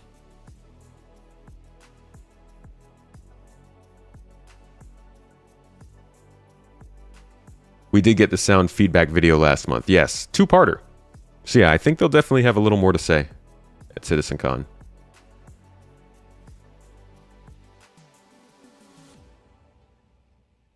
Control surfaces. Did a video on this last year. I would check this out on the channel. It is called... Actually, I think it's one of the higher viewed videos. It's called... Resource Management Explained How Star Citizen... No, I'm sorry.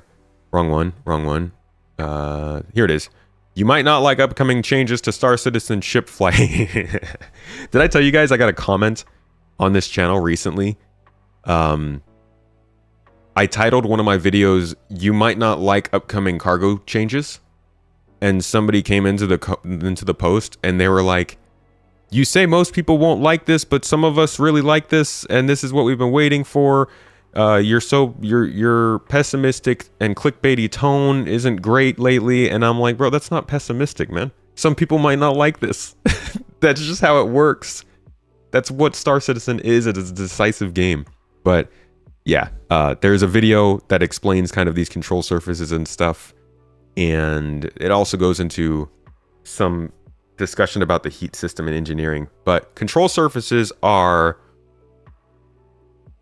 an additional add-on to the flight simulation. I don't think I have any video for this. But if you look at... Oh, man. This is like that whole thing where people are like, spaceships don't need to look like planes. They're flying in space. And then you look at Star Citizen ships and it's like, well, these things look like planes. Control surfaces are why. I don't have any video for this at all. But essentially, every ship is going to actually be modeled flying through atmosphere. And whether your ship is shaped like a brick or a wedge, it will fly differently. It will either have to depend more or less on their maneuvering thrusters. If your maneuvering thrusters are undergoing a lot of strain, hence you're flying too low, or sorry, flying too slow, your ship is too heavy, you have damaged thrusters, maybe you're missing some of your ship, or you've just been sitting in an awkward spot, like you're hovering in a weird situation, your thrusters are going to start to overheat. Control surfaces are a way of requiring players to think about that. Either you fly fast enough to use aerodynamics to put less strain on your thrusters, or you deal with those thrusters, seeing them lose their structural integrity, work on repairing them, dealing with that wear and tear that they go through in that situation. Control surfaces are essentially a fulcrum in the flight model that's meant to make you choose whether you like to fly in atmosphere or not. It's a way to help specialize further the role of actually being a pilot, especially in larger ships. And it's a way of rewarding pilots who care more. Pilots who have VTOL thrusters like the Terrapin or the Raft, they won't have to worry about control surfaces as much because they can pivot their thrusters to stay in atmosphere a lot easier at slower speeds. So this is like a very significant change that hasn't been talked about a ton yet, but I think it's going to make a lot of people a bit annoyed and also be really exciting for a lot of people. You might just say you might not like the upcoming changes with control surfaces. So pessimistic. Folks, !join is how you get into these raffles. If we started a raffle, did somebody sub? Oh, you guys are using the giveaway entrance, right? On Twitch, you guys can use the !enter. No, it's not enter. No, I'm sorry. On Twitch, you can use your channel points to get entries into the giveaway. There is no !enter. I'm not sure where that's coming from. I don't think there's a raffle going on for !join. Are y'all just like triggering each other with the commands? Getting me confused too. All right. Another thing I'm expecting an absolute yes is AI improvements, mainly because these are one of those things that we went over earlier. deeper combat AI that were shown off at last CitizenCon. We've seen them a ton on different monthly reports, and like you can go in here and they'll probably show something about AI being improved. Dynamic pathfinding is improving. Exiting and entering ships via EVA is improving. Their ability to, let's see, driving vehicles has been improving. Tons of AI improvements have been going on behind the scenes. So I'm assuming we'll see some of that at CitizenCon. Chris Roberts said we will be seeing it, and it's been showing up just about everywhere we look. EVA T2. There's another one that's just kind of low-hanging fruit. We know that this is ready to go because we've seen it already working for Squadron 42. Here it is in action. We've seen both kind of the new animations that they've done.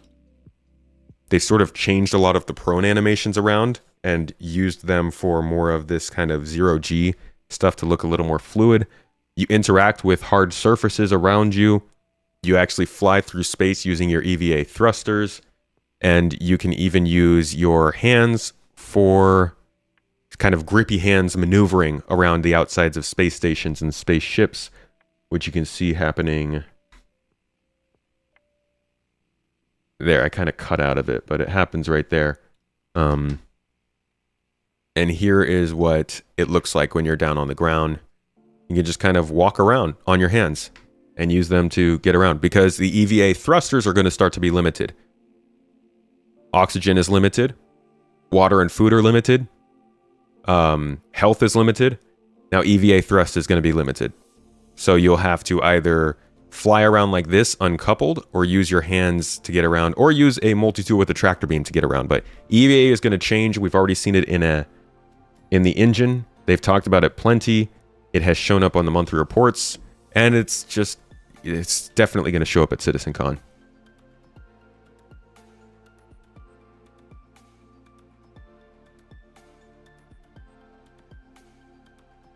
You climbing the stairs as a kid. Can the bartender EVA though? That's actually really important.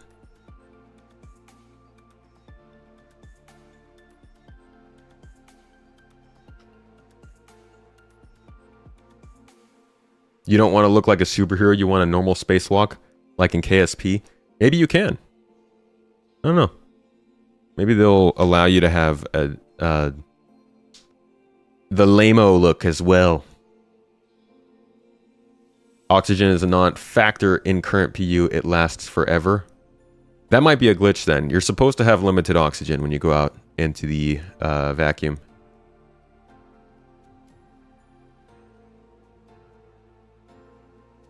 Hindrosa, what's up, man? Yo, dude, how's it going? Nice to see you. Can we get a shout out for Hindrosa dropping by here? I think they show the EVA in one of Squadron 42 trailers. Will we be able to shoot webs or grappling hooks? Maybe grappling hooks, to be honest. The whole rope and pulley system that they're working on is not out of the question. In fact, I should have some proof here. Yeah. They have, in fact, shown a visualization of repelling gameplay, as you can see here. And this footage, combined with the fact that we have seen in writing that they're working on rope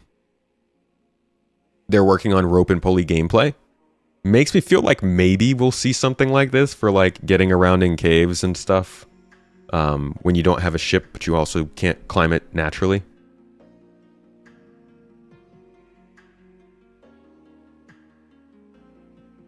Not much, brother. Looking forward to CitizenCon. It's coming up fast. Are you going to be there, man? Finally going to meet the big Androsa.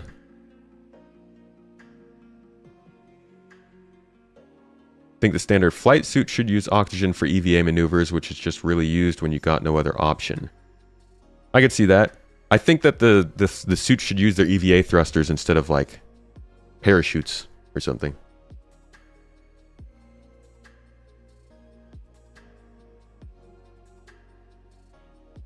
All right. FPS radar and scanning. This is another thing that was mentioned in the letter. as something that might show up. Where was it? Where the heck was it?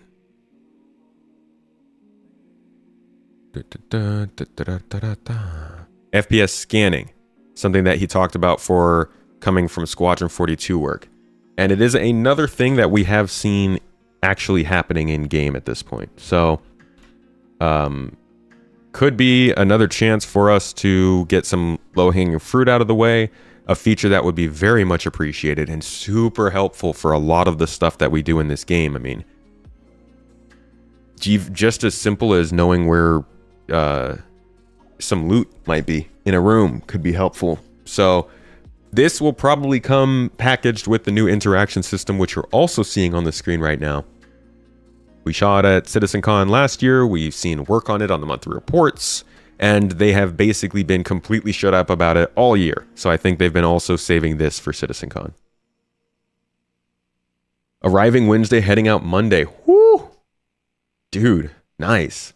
Did a custom SC cosplay build, and we're bringing a section of the Terrapin studio build. Wow. Hey, dude, how has your new studio been treating you, by the way? It's been a little while since you moved into that. Everything's good?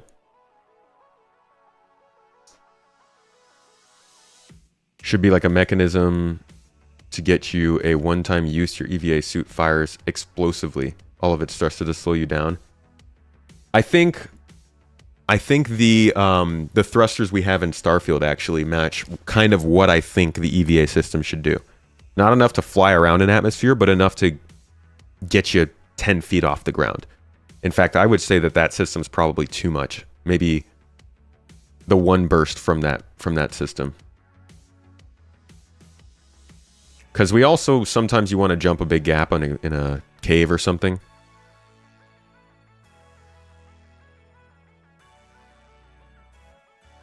Terrapin Studio isn't even near done yet, but we're working on it. Loving it up here, though, in the Pacific Northwest. Nice, dude. So we're in the same time zone now. That's a hefty studio, man. Is that where you're going to do like all of your production and stuff from here on? How did your move go? We are finishing up the move now. We're finally settled back in the time zone on a normal time schedule. It's nice. Amazing, man. I hope the studio build goes well. I look forward to seeing how it turns out. Rendering advancements we talked about that. That's kind of the stuff that I mentioned. In fact, it was in this letter as well. Gen 12 and Vulkan API stuff is, I think, definitely going to be talked about this year at CitizenCon. They've been talking about it through the course of the year. They've been filling out code, getting it ready for the Vulkan API itself. They've talked about global illumination. They've talked about FSR, DLSS, ray tracing, different rendering for new cloud systems, lighting situations. I think that's also low-hanging fruit and a definite improvement or inclusion for the show. Finally, here at the end of my definites list, we have Maelstrom. Somebody was asking about Maelstrom. Maelstrom is the new damage system that is going to run basically everything in the game. I actually can, instead of me talking about it, how about we have the man himself, John Crew, explain it?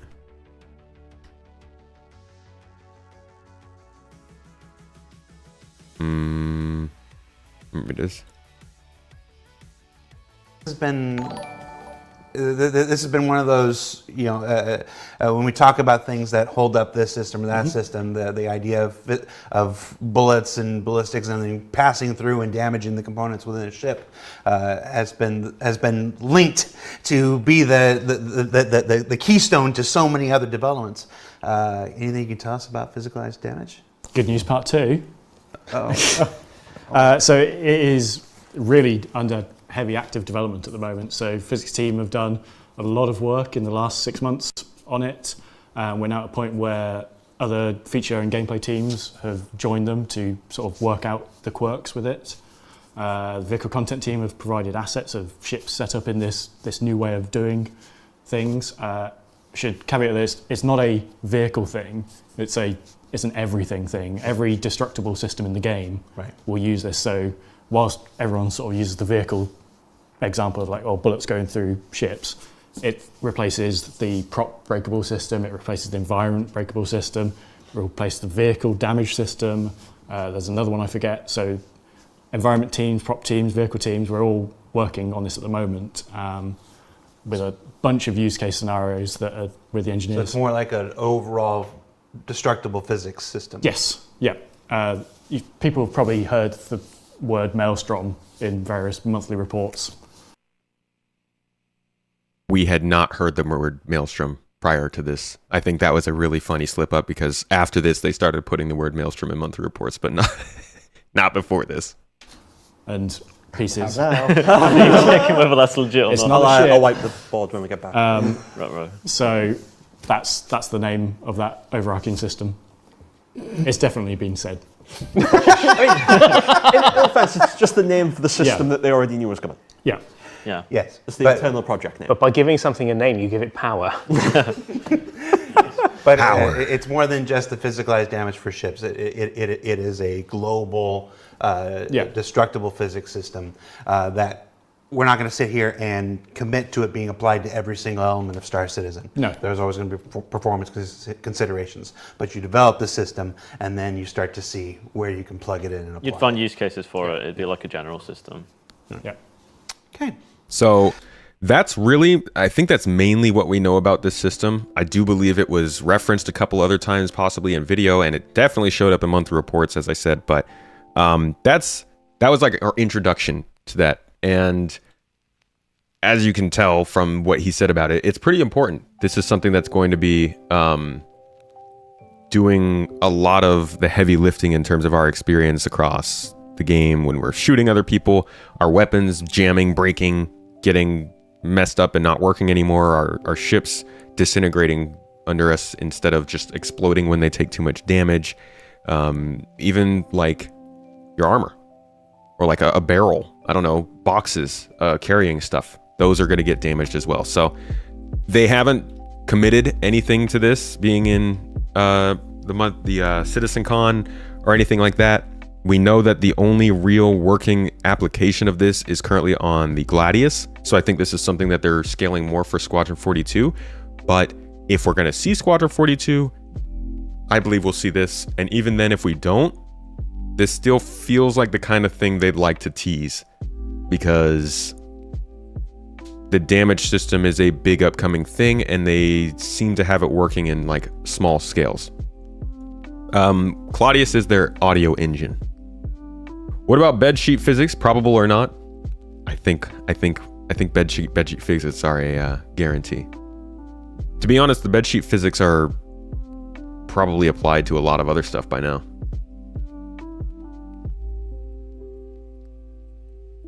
So yeah, that's Maelstrom, the damage system. Now we move on to things that I'm less certain about, but still pretty confident we could see something on. Reputation is a big one, and one I'm really worried about. This is something that definitely should be shown, and it kind of factors into the pyrofaction stuff they talked about. Reputation is like a very important thing to this game. We can buy ships, we can buy currency. Reputation is something that's completely locked out from any sort of real money affecting it. This is where that pay-to-win structure of the game, which is, there's a ton of debate about, but this is where it falls apart, because reputation could be the gate. It could be the way that this progression is gated and the game is paced. It could be the way that both newbies and masters of the game are held to the same standard. Could be the way that they reset everyone's progress. But it hasn't seen a lot of work in a while.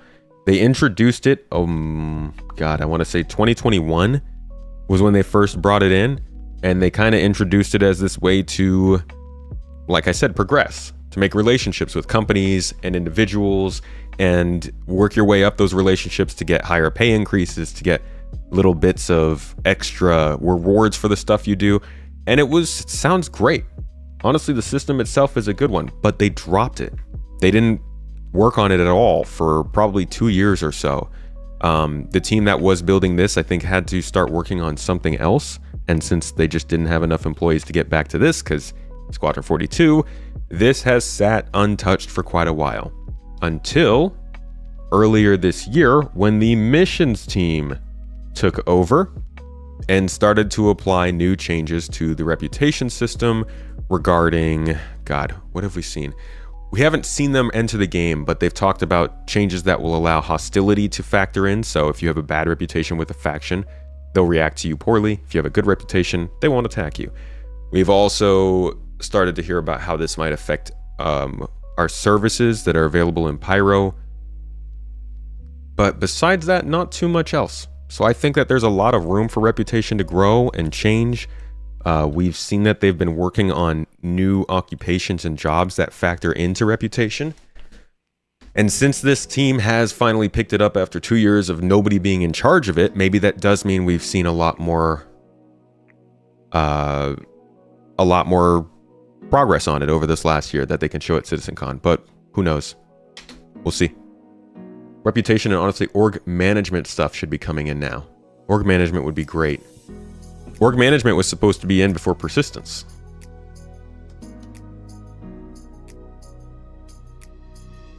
Yeah, reputation's one of the most important systems in this game. And the lack of progress on it has been one of the most annoying things about the last couple of years. Like, I talk about people coming into the stream and talking about how long the game has taken or the money or how it's a scam, and I always make comments about how, like, there are real problems we should discuss. You guys are missing all of the actual, conversations we should be having and debates. This is one of them. Reputation is super important, and they've completely dropped the ball on it. So I really do hope we see something on this at CitizenCon. I know that they have good plans for it, and I know they've got good ideas and design for it, but the actual progress needs to happen, and this feels like the CitizenCon to show it. So that's a maybe. Star Map's also a maybe. I know it shows up on this letter, so it's like something that seems very obvious, but it's also something like I feel like they are really trying to hold off for 4.0 because they want it so badly to be one of the major things that sets 4.0 apart from the rest of the game. Like, the Star Map's one of the worst parts of Star Citizen, period. Full stop. I can show you guys what it looked like before, because it also changed. Oh, I don't even have the footage from before, actually. Here's what the star map kind of looked like. This is the old MobyGlass. And this is what the star map was before. The only things that existed in this game were basically Crusader and all of the things around it. Hurston, R-Corp, these planets out here, you couldn't fly there. As you can see, Microtech isn't even on the map. But, like, this was the very basic star map before. It didn't change too much between 2.6 and 3.0, but you can challenge it. Still, it was a little bit different, at least as far as the MobyGlass goes.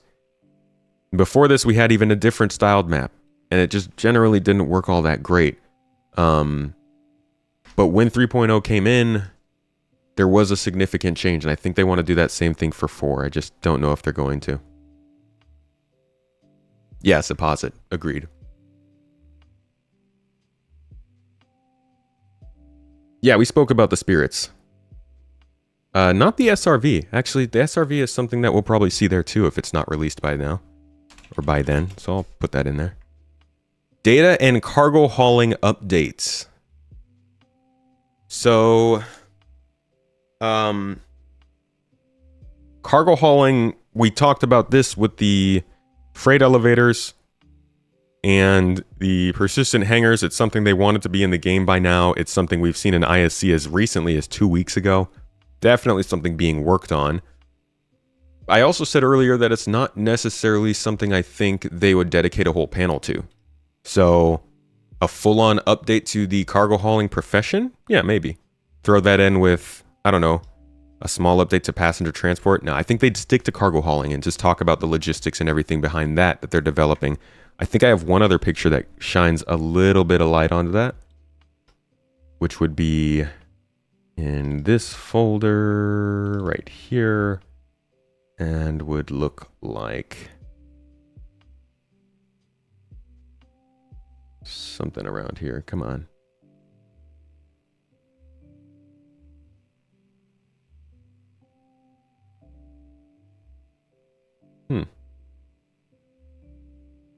Actually, I'm not even seeing the picture. It's weird.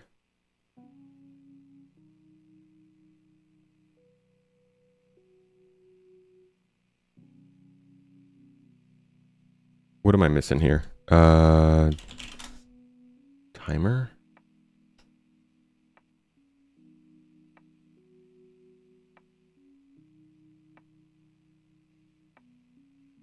I'm trying to find a picture that shows off the new way that cargo hauling is going to work. Cargo hauling and trading. Here's one.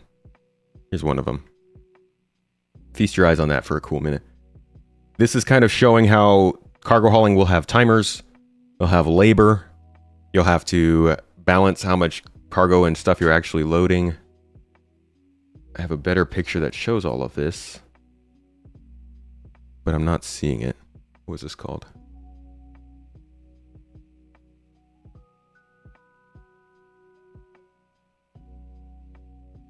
No, I think I've got the wrong folder here.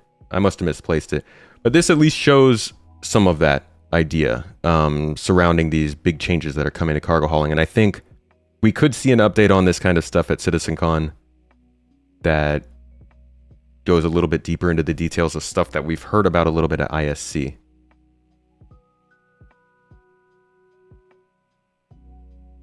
Here we go. Here's the picture. So you can see that we've got you've got your cargo timer for both loading cargo and unloading cargo. It's telling you very intricate and detailed information about what's going on. You can hire workers. These workers might have a discount based on their skills or proficiencies. It's telling you how much you're paying per thing, how much expense you're making. Even here, they've got a faction rebate. So that's the 10% off that you're seeing here. Because you have a better reputation with that faction, maybe you'll get a discount on their services. And then they're showing, the different types of stuff, where it's coming from, where it's going. Overall, this is fairly standard stuff, but it does differ a bit from what we're doing with cargo hauling right now. And while this is just a concept, not necessarily what's going to go into the game, I do think this drives their design ideas and is something they could go over at CitizenCon this year.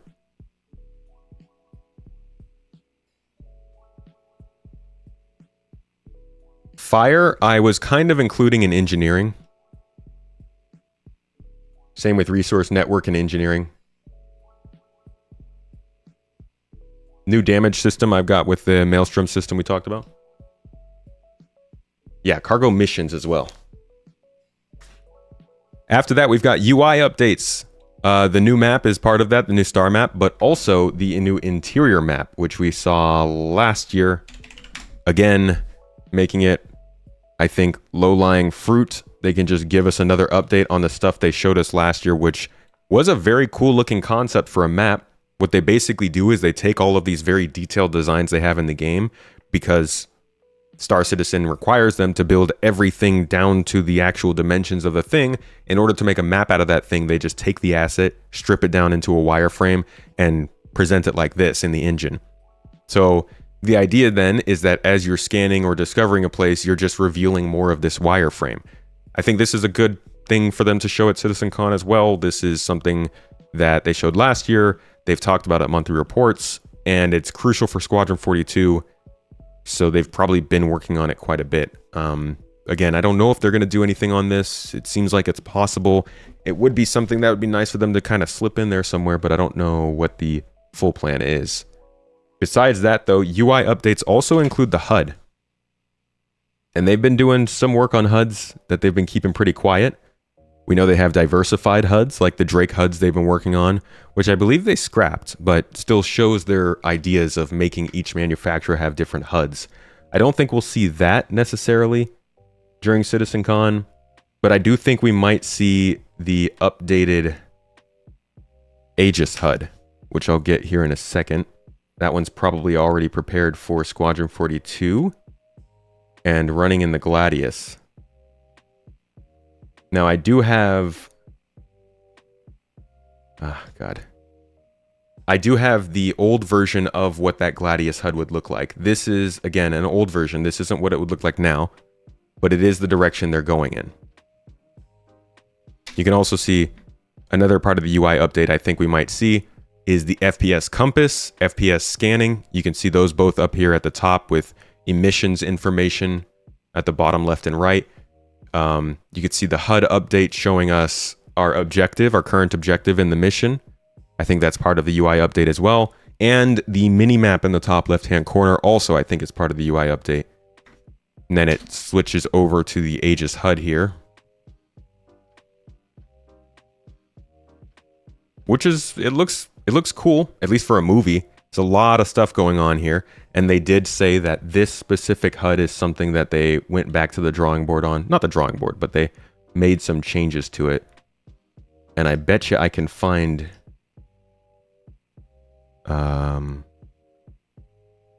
I bet you I can find the exact spot where they say that too.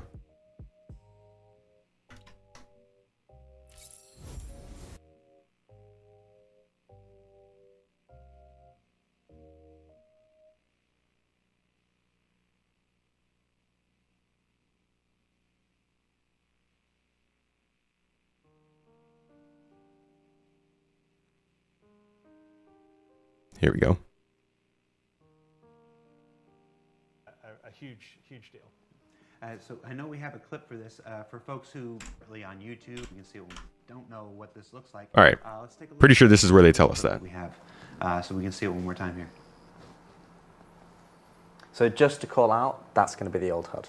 Yeah, that is the old HUD. That's too busy. That's the next old HUD. Yeah. Earlier Yeah. we were showing the old HUD. So we've done a scan here. That's also the. So that's really all it is. Super quick, but they do say that I'm pretty sure this is the concept we just looked at. Again, this is part of that like kind of consistent messaging that we get at some times. This is the HUD that they were trying to show us. That was their visual goal back in 2020. And here is the HUD that they have delivered and already iterated on in 2022, I guess almost 2023. It's like these designs aren't going away. This is almost a one-to-one translation with a couple different changes here. They're iterating on this stuff and they're building it in the background. The proof is there if you're kind of looking, and it might be slow sometimes, but the UI folks are working on multiple things. Like Squadron. The changes that are not so notable are that it got different level. You only get to see that with Tobii Eye Tracker or eventually in VR. What are you referring to there?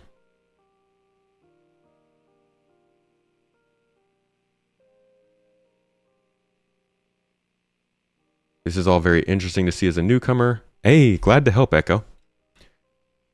All right, so MFD's MobyGlass update. That's another one that's kind of, I won't call that low-hanging fruit because I know they've got a lot more work to do on that.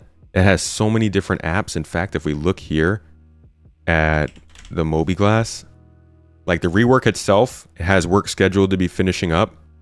But if you type in app, PP, if you type in app, you'll see that we've got the bounty hunting app that they're working on, hangar manager app that they're working on, the new mission manager app they're working on, a tracking app. Actually, that might be the bounty hunting app they're working on. Obviously, the new map. They've got a lot of stuff going into the MobyGlass rework, so I'm not sure exactly where that would land or how they'll deliver that, if they're going to wait for every app to be done before we give the new MobyGlass or what. But here is a functional version of what the new MobyGlass should look like based on Squadron 42. This one is made specifically for Squadron. As you can tell, it's pretty similar. It does a better job of presenting info, especially important stuff like objectives and notifications, which we literally can't see right now. Communications app looks a little bit better. The actual mission app does a good job of telling you your objectives, of allowing you to more easily track progress and see your party. And then the most exciting thing at the end is a remote retrieval button for your ship. Don't know if that'll be in Star Citizen. That might be a Squadron thing, but it would be nice if you're like 400 meters from your ship and you don't want to hike all the way back. So this is kind of the idea of the new MobyGlass. Again, not something that's guaranteed to show up at CitizenCon, but I think something that's certainly possible.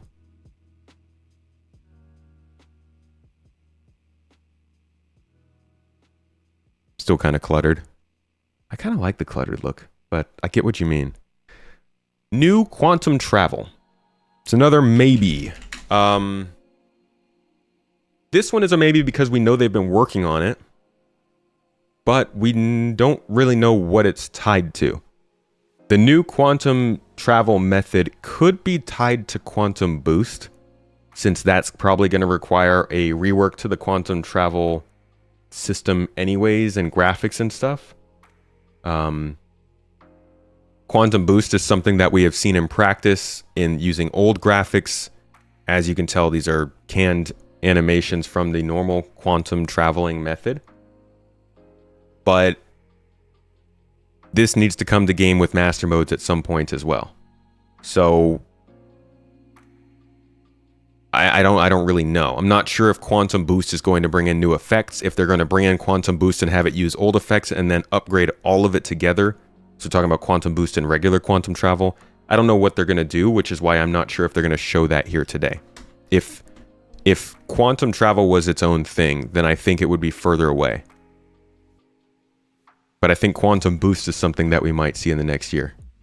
And ultimately, there is going to be a hefty rework to this. I mean, I'm talking sound effects, visual effects, startup method, the way that we get out of quantum travel, all of it is changing. They have been talking about it on the monthly reports constantly over the last couple of years, and it's a big rework. We've seen it in their trailers. The effects look a little bit different. And they've talked about it too, that like there should be more to the idea of traveling that long of a distance. It should feel more cinematic and more interesting without being overwhelming every time. So again, I don't know what's going to go on with that, but I think new quantum travel effects might be something that we can see. Making our own quantum travel markers is something I think comes with the new star map.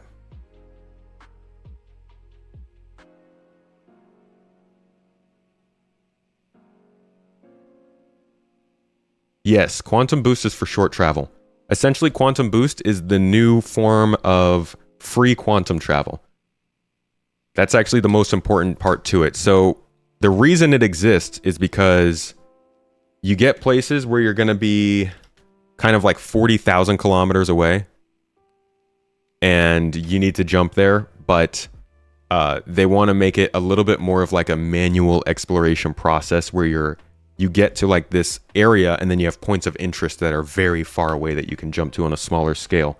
And the idea is that you'd quantum boost to them and you would be able to kind of define the direction that you're heading in. But while you're doing that, you also have to sort of maintain your heading. You can see here that they slip into this travel mode. It doesn't drive you entirely into quantum travel. You're traveling relatively slowly compared to quantum travel, and you're keeping your alignment on the direction you're going. So it's a new form of travel. It's a mid-range exploration sort of method of travel, and it will probably allow for ships to specialize a little bit more for that kind of travel, but also allow us to finally freely quantum travel where we want to go again. For the first time in like 6 years.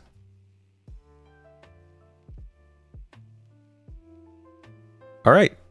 Aaron Halo Belt. We talked about that one a little bit. There's nothing too crazy about this one. We've only gotten one shot of it ever outside of concept art. Let me see if I have any concept art for it. I do not. What I do have is some footage. This is a giant asteroid belt. Most of you guys know it as the place where people go to mine in-game. Clearly, it doesn't look like this in the game just yet, but it's supposed to be a very thick and dense asteroid belt that surrounds the entire star system and separates the planets in terms of travel.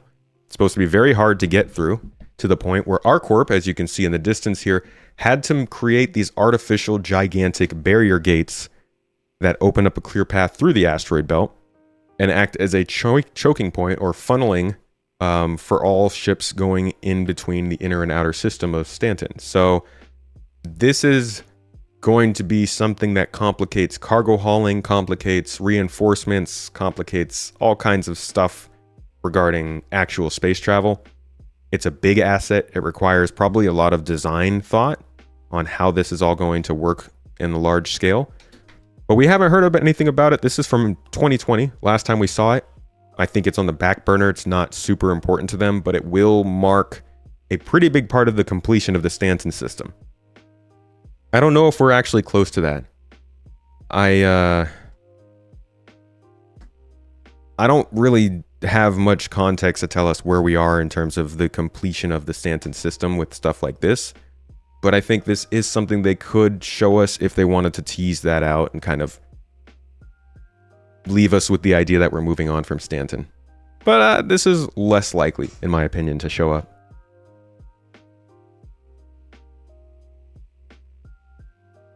Abdi, did you just respond to my to what I said from way before?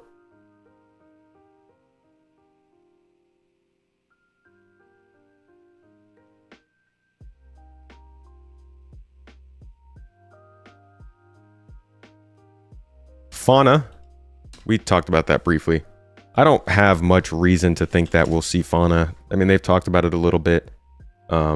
It's certainly been a topic. We have space whales from the past. We have some concept art too. I don't know if I have any of the concept art.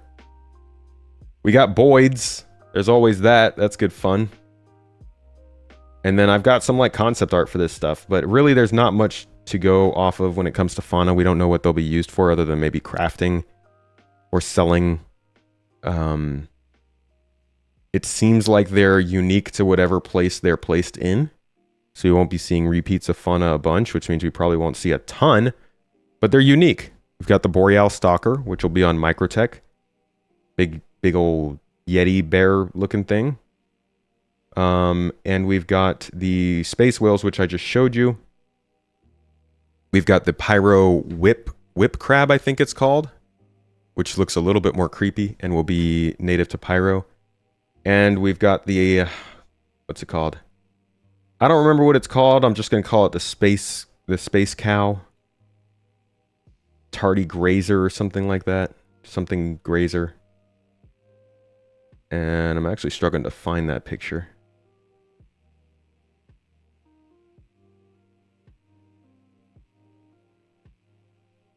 Cannot be located.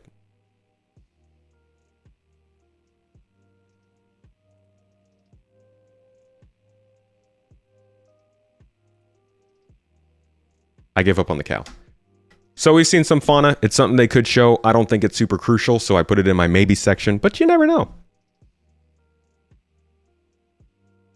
It'd be nice to see Orions munch away at the Air and Halo belt. God, if we saw an Orion at CitizenCon, that'd be cool. Any thoughts on getting the Argo MCV as the concept ship? Possible. I know nothing about that. Cows from Terra. That would make sense. The Polaris. I think we're going to see some ships, like somebody said here, Argo MCV, maybe that's a possibility. There are a few different options. The RSI mining ship could be something that we also see. I don't know. But the Polaris and the Raylan are both ships that I think have the possibility of being seen at least. I don't think they're guarantees, but they're both big ships. They can build a lot of hype, and they are kind of impressive concepts I think that would probably drive excitement, hype, and sales. So I could see them showing these ships off at CitizenCon, even though they probably won't be done until late next year at the earliest. Here's the Polaris. Big old missile boat. People love it. Some people live and die by it. And then we have the Gatak Raylan, which is an alien hauling vessel. Looks really cool. It's a interesting concept. When it's landed, it looks kind of like a gorilla almost. And it's like hunkered down pose. And when it's flying, it looks like a flying Starmie. For those who are Pokemon fans. It's got very cool designs, especially for the unique cargo pods in the back. Very interesting interior and cockpit. Uses a lot of gravitational equipment and hover stuff, because this is made by the Xion, who, when you can play with gravity, why wouldn't you? As you can see, there's a lot of design thought that's gone into it already. It's got a lot of animations and stuff planned out, but it hasn't quite entered development yet. This is something that'll be followed up on by the team that's currently working on the Santok Yai, which is that ship that I said probably will show up at CitizenCon.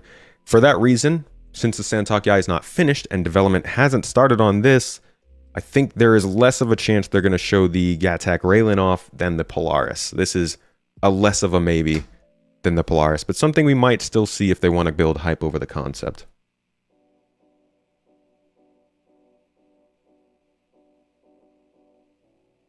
Yeah, I'd love to get that shipping game. It's going to be dope. How long till the Odyssey? With the Hull, so you feel like it could be relatively soon? I don't know. Not much reason to hold back Odyssey gameplay-wise, but it is a big ship, so it's going to take a while. I don't think we would see it before the Polaris for that reason. Next up on my list of maybes is refining gameplay. I actually have a video coming out about this later this week. Refining is sort of the last little bit we need to create a full economic game loop in the industrial sector of gameplay.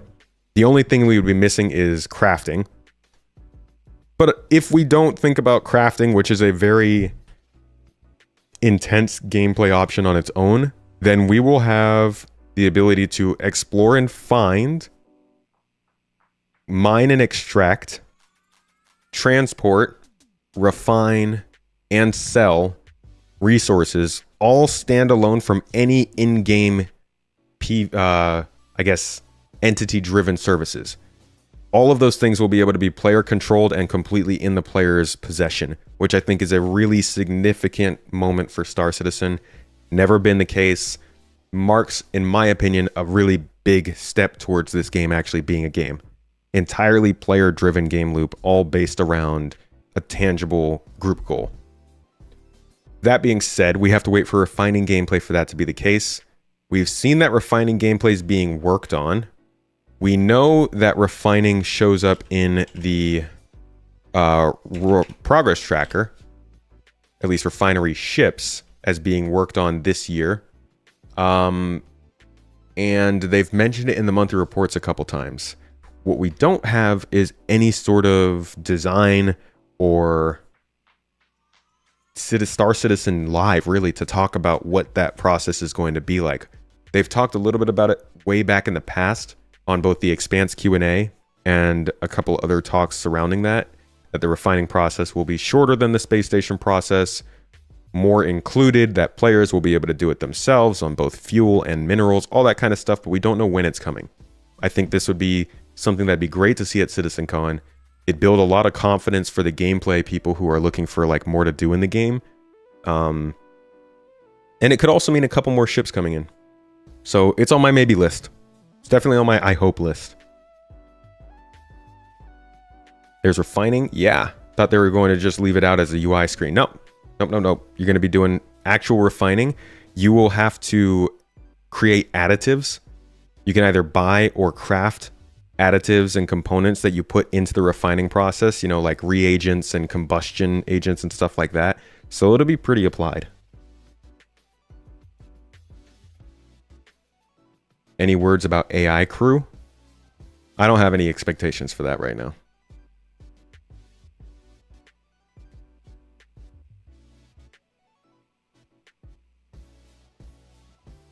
Building interiors. This is a hype piece, to be honest. I think building interiors would be included in the game or in CitizenCon for no other reason that they are incredibly hyped. Could be the most interesting thing we see, maybe.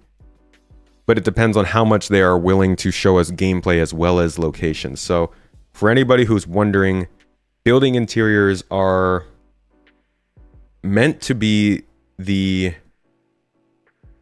exactly what they say. They're building interiors. These are kind of like dungeons almost. This is what's going to fill out entire cities with content. So when we first started, the idea was that cities were going to be kind of explorable, but it was sort of unclear on how much of the city you'd be able to see. Obviously, they can't make the whole city walkable, but they also have a ton of assets there that could be used for different types of content. So over time, they've talked about it a little bit, but they never really got to building it. And then I think it was a year ago or so, we suddenly started getting missions in Crusader, specifically in the buildings, because they can't do missions outside since there's no ground. That was the first time we got an experience that pointed towards like city-based missions, which I think are a really cool idea. Since then, they've talked a little bit more about the applications that could take and have gone towards actually making cities entirely interactive centers of the game. We're talking about full-on apartment buildings with traversal options. We're talking about cityscapes inside of these buildings, bars and households and luxury apartments that you can rent out, commercial sectors and industrial areas where you can go to do like engineering style missions where you're maybe transferring power or getting something back online or repairing an object. We're talking about central hubs that act as mini landing zones outside of maybe Area 18. So you have like a section that has 5 buildings connected and a bunch of landing pads that don't make up a whole city like New Babbage, but do make up a central area for missions and stuff. And we're talking about underground areas that can maybe facilitate different types of competitions or exploration possibilities. This would be something that might connect to the underground facilities we talked about earlier. And of course, rooftop bars and lounges and stuff that make out those sort of fancier locations we see in some of these cities. So this is like very hyped. This is a super high potential feature that hasn't gone super far yet. So I don't expect to see this like at a really advanced development state by the time we see this at CitizenCon, but I do expect to see it because we know that they've been working on it. They've done some of like the sort of white box and gray box work. We have a couple clips from earlier this year. This is Q1 of 2023. You can see they landed at a building in Microtech. They do the normal thing that we would do, which is, you know, run around the landing pad, go inside to the elevator, but then the elevator actually opens up to a real building interior. Now, obviously, it's not very detailed, super debug ready, and it's made for the folks themselves that are building it, but this kind of shows the direction they're going in one single building in New Babbage, having all this space, you know, multiple levels, hallways, walkways, all this kind of these rooms and views, stuff that basically simulates the ability to go further out into the city than just that central landing zone that we all know. Very, very hyped opportunity, a chance to build dungeons into cities themselves, to build gameplay into planets that don't require players to fly across a star system for things to do. Just, I think it's a really good feature and a cool way to go about it. It's going to take quite a bit of time and probably a lot of effort to create enough assets that allow these to be procedurally generated and still look different. But I think it's a good bet to see at CitizenCon this year. Just because, like I said, it's high hype. They haven't given us an update on it since, I think, February, and they've clearly been working on it. Is it really achievable? Who knows? We'll see. I think they can get something done with it. It's just a matter of how much.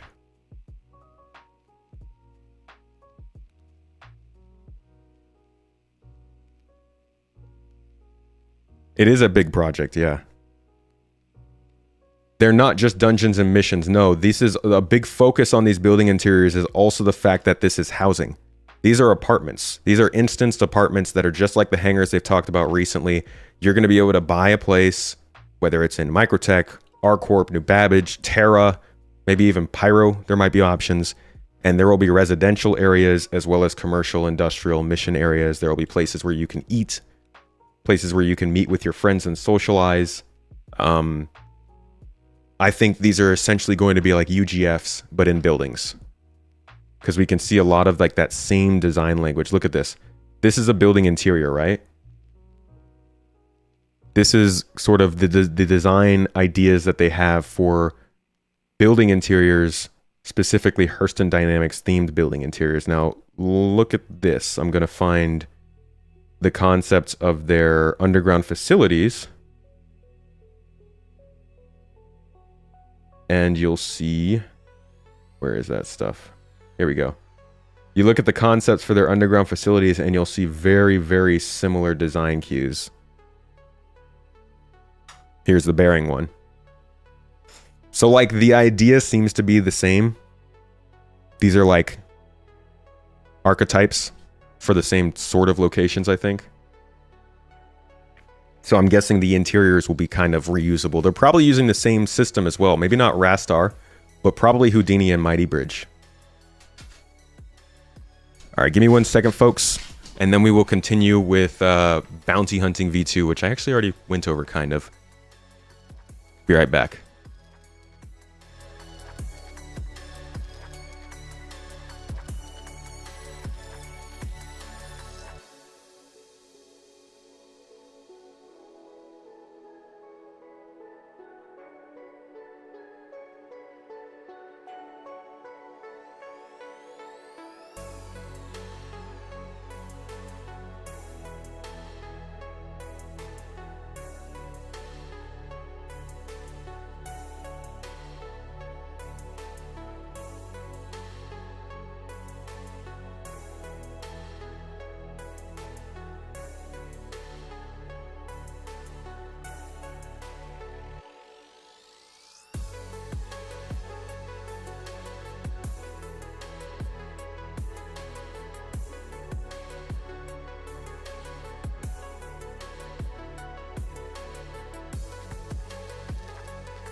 All right.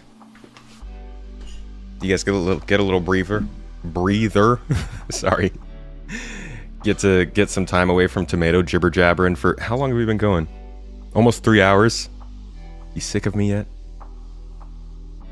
Hello. Can we start a gang to take control of our mega building? That'd be interesting. We're going to be able to bring weapons into cities at some point and attack security, right? That would be just like a fun activity to do. I wonder if you'd be able to hold down a building or something. Talking about toilet, this game is already 18 plus. Why don't they implement shitting, peeing, and showering? They are. My friend, Nahore. If you want something, they've probably talked about it. Which rubs people the wrong way a lot of times. Actor status T2 reads, Actor status T2 looks at a variety of new elements such as hygiene, NPC status tracking, multiple bytes, DNA integrity, medical insurance, cybernetic limbs, and cloning. Hygiene including going to the bathroom and using the shower. So, there you go. Now, for anybody who's hearing that and thinking, oh my god, those are not two separate actions. What I'm thinking is probably going to be the case for hygiene is you have consumables like maybe whatever the future version of wet wipe is, right? You have sinks, you have random places with running water like lakes or rivers or stuff like that. You have showers, you have bathrooms. I think all of the things like that will all factor into the same exact sort of value of dirty or cleanness, and they'll just do it in different levels. A shower obviously cleans you fully. Going to the bathroom cleans you like halfway. Washing your hands maybe cleans you like a fifth of the way, stuff like that. I don't think that you're going to have to keep up with going to the bathroom, and you're going to have to make sure you shower, and you're going to have to make sure you do all of these different things, but we don't know for sure yet. They haven't talked about it. That is actually something that might show up at CitizenCon because it is a very heavy Squadron 42 feature. I should put that back down here on the maybe actor status T2. But I think people freak out about this idea of hygiene in this game without realizing that the people who are making this game understand how annoying that can be.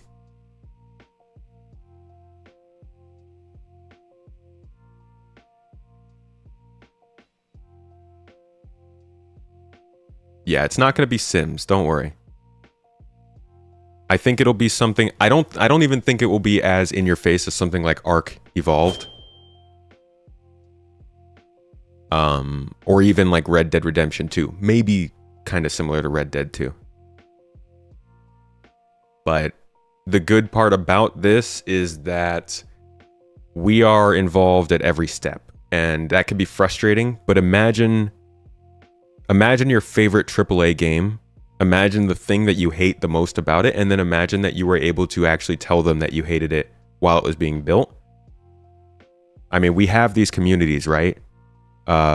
We have a community, other YouTube and Twitch streamers have communities, orgs have communities, geographic locations have communities. We all have these hubs where we can talk about these problems. If hygiene comes out and we don't like it, as a player base, we can probably rally up and get some good feedback to them to change it. We've done that with other things in the game before. We've seen it in real time happen, especially with mining lately. So I think that above all else, the fact that we're able to see this kind of stuff implemented this early is nice because we can also help shape it.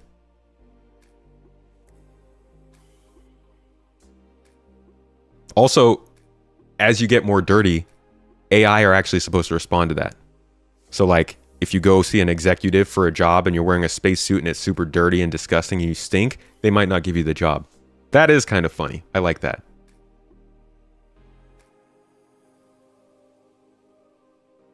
CIG people as being people who are annoyed of keeping up with hygiene. They hate it. Players themselves don't like hygiene. I go into video games to shower. It's a lot less work. All right, what else do we have on the maybe screen? Bounty Hunter V2. We kind of went over that. I imagine there's quite a few people who are in chat now who didn't see that. So let's do just like a real quick, just a real super sneaky quick recap on Bounty Hunting V2. So the first signs we have that Bounty Hunting V2 will probably show up are the jail cells and design of the entire jail system that they showed earlier this year, including the places where you have to drop people off, places where people go into cells and wait, and the actual cases that hold people. These were already in game, but we'll show it anyways.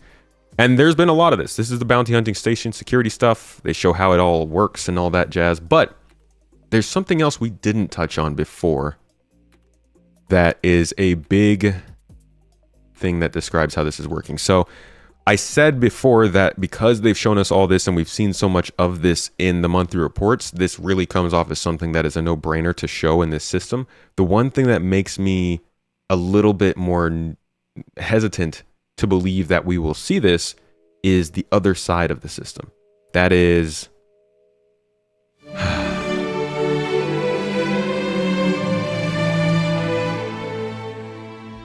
this. Hi, I'm Tony Zervik, and I'm the Director of Persistent Universe for Star Citizen. Today I'm going to give you an update on how some of the back-end architecture and systemic functionality is coming along, what sort of progress we've made over the past year, what's on the horizon, and how all of this is going to impact your gameplay experience.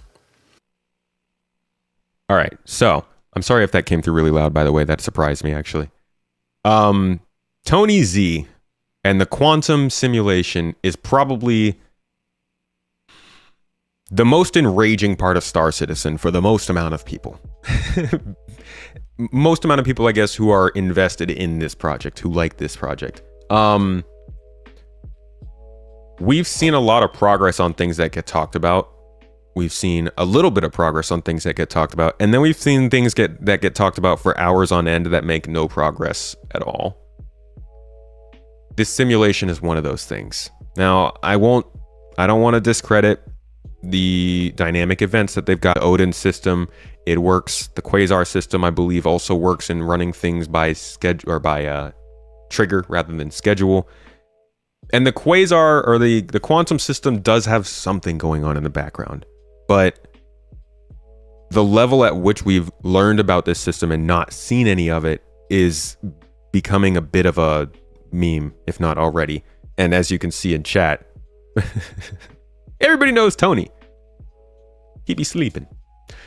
So you're probably wondering why this is all relevant. I did say that the other part of bounty hunting was this system. What he's about to go over here is a system called virtual AI. This is a system that applies characteristics and ideas to NPCs and allows them to build up profiles that make them persistent figures in the game. It's actually a really cool system. All right, relax. These alerts, the YouTube alerts. Yo, thank you a ton, Snooch, for that 5 membership drop. Appreciate you bringing more people into the fold. Thanks for the support too. This is meant to make these people become like things you can run into, that you recognize, that you can see and actually interact with multiple times throughout your gameplay. Think of the Nemesis system in, in Shadow of Mordor.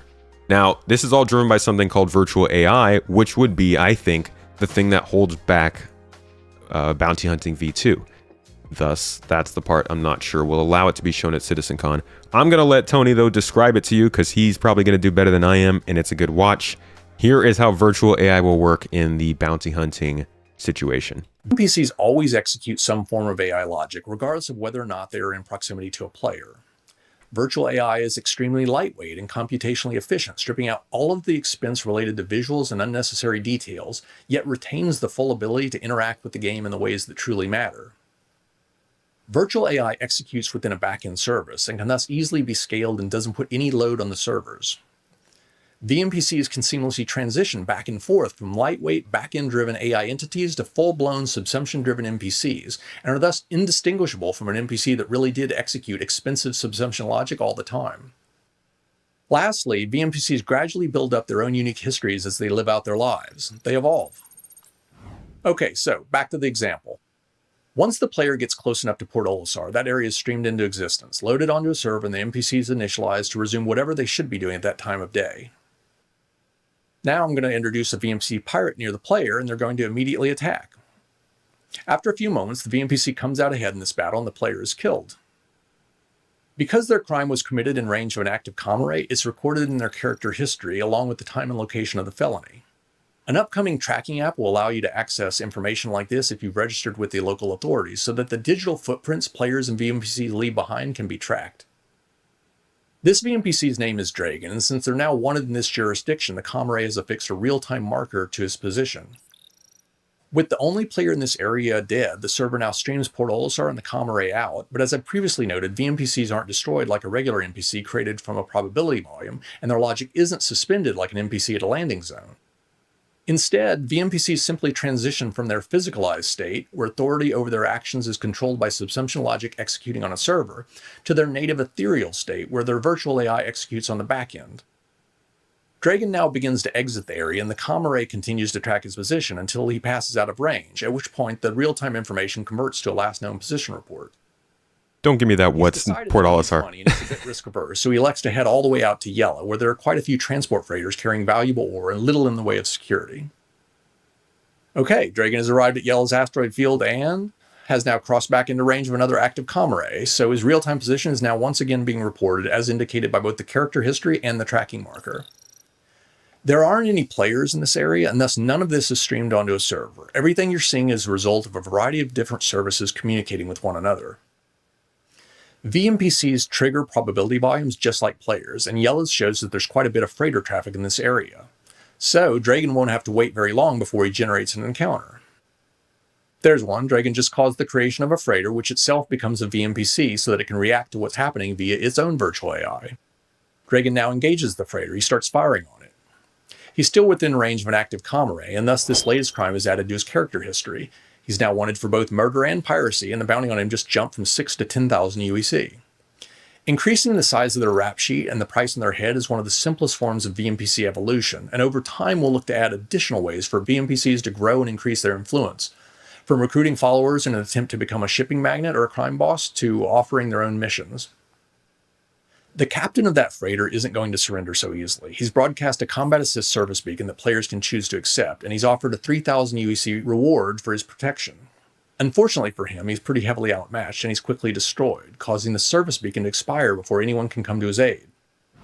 Bits of information like this are fed back to Quantum, and in sufficient quantity will cause all sorts of things to change. How much security patrol missions in that area pay, what transports that have to travel through that area will demand as a risk premium, and how much a ship in distress will offer for someone to come to their aid. The freighter's destruction has left some debris and possibly a few items of value, so if a player had already been en route, they might arrive to find the aftermath. Another murder has now been attributed to Dragon, and the bounty on him just once again jumped, this time from 10 to 14,000 UEC. He took a bit of damage from that encounter and is eventually going to need some repairs. A harder working pirate might look to plunder a few more freighters before heading back, but Dragon's personality attributes indicate that once he's got enough cash to cover the basics, he's more interested in drinking and gambling than piracy. So he leaves the area. See, you guys hear how much like detail? Can you relax? Can you hear how much detail is in this? I think the system itself, the underlying system, already seems impressive, and I'm already like, okay, I want to see it work. But then he starts saying things like, oh well, this specific AI has something that says, hey, I'm more risk averse. I'll go to the bar and take and like, I mean, obviously not go to the bar and actually get drinks, but I'll go to the bar and relax rather than keep committing crime. Like all of these things that they say, that they're little details, those are the things that I'm like, okay, how can we get this proven? How can I see this in a demo? How can this be made tangible so we know it's possible? And maybe there are other games that already do this. I don't know. I'm not a doctor. I don't know these things. You guessing that you've been told about it only about a bajillion times already then? Oh, Qantas. That blue marker on the planet is telling of a different game than what we're playing. Blue marker on the planet? Why? What is that blue marker?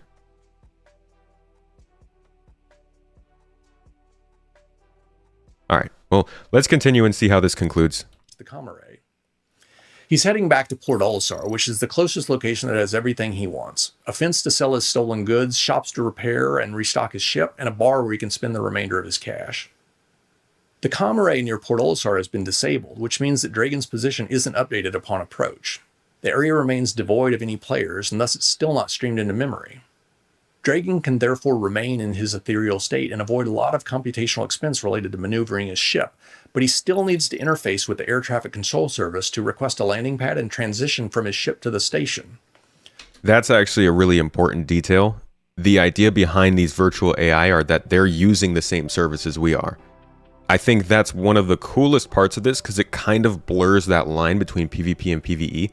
If you're tracking down a player, you're going to the local comm array and seeing if they called into ATC. You're going to the local bar and seeing if they bought something there. You're looking at the star map to see if they got pinged somewhere. If you're tracking a in-game character, you're doing the exact same thing because they get forced to use all the exact same services. I actually really like that, and that's I think a small detail they don't highlight all that much. I guess he's highlighting it right now. Services like this are always fully operational and accessible to VNPCs. Literally just highlighted it. Landing request is logged to his history, though, so while the disabled comm array would make it a bit harder for a bounty hunter to track him, there are lots of other ways by which locational information on a character can be obtained. Dragon needed to refuel and repair his ship, and you can see those actions reflected in his history as he interfaces with the shop service that controls those operations. When a VNPC transitions to a landing zone that's streamed in, the virtual AI service that drives their logic temporarily cedes control of the character to the NPC scheduler that specifies who resides at what location.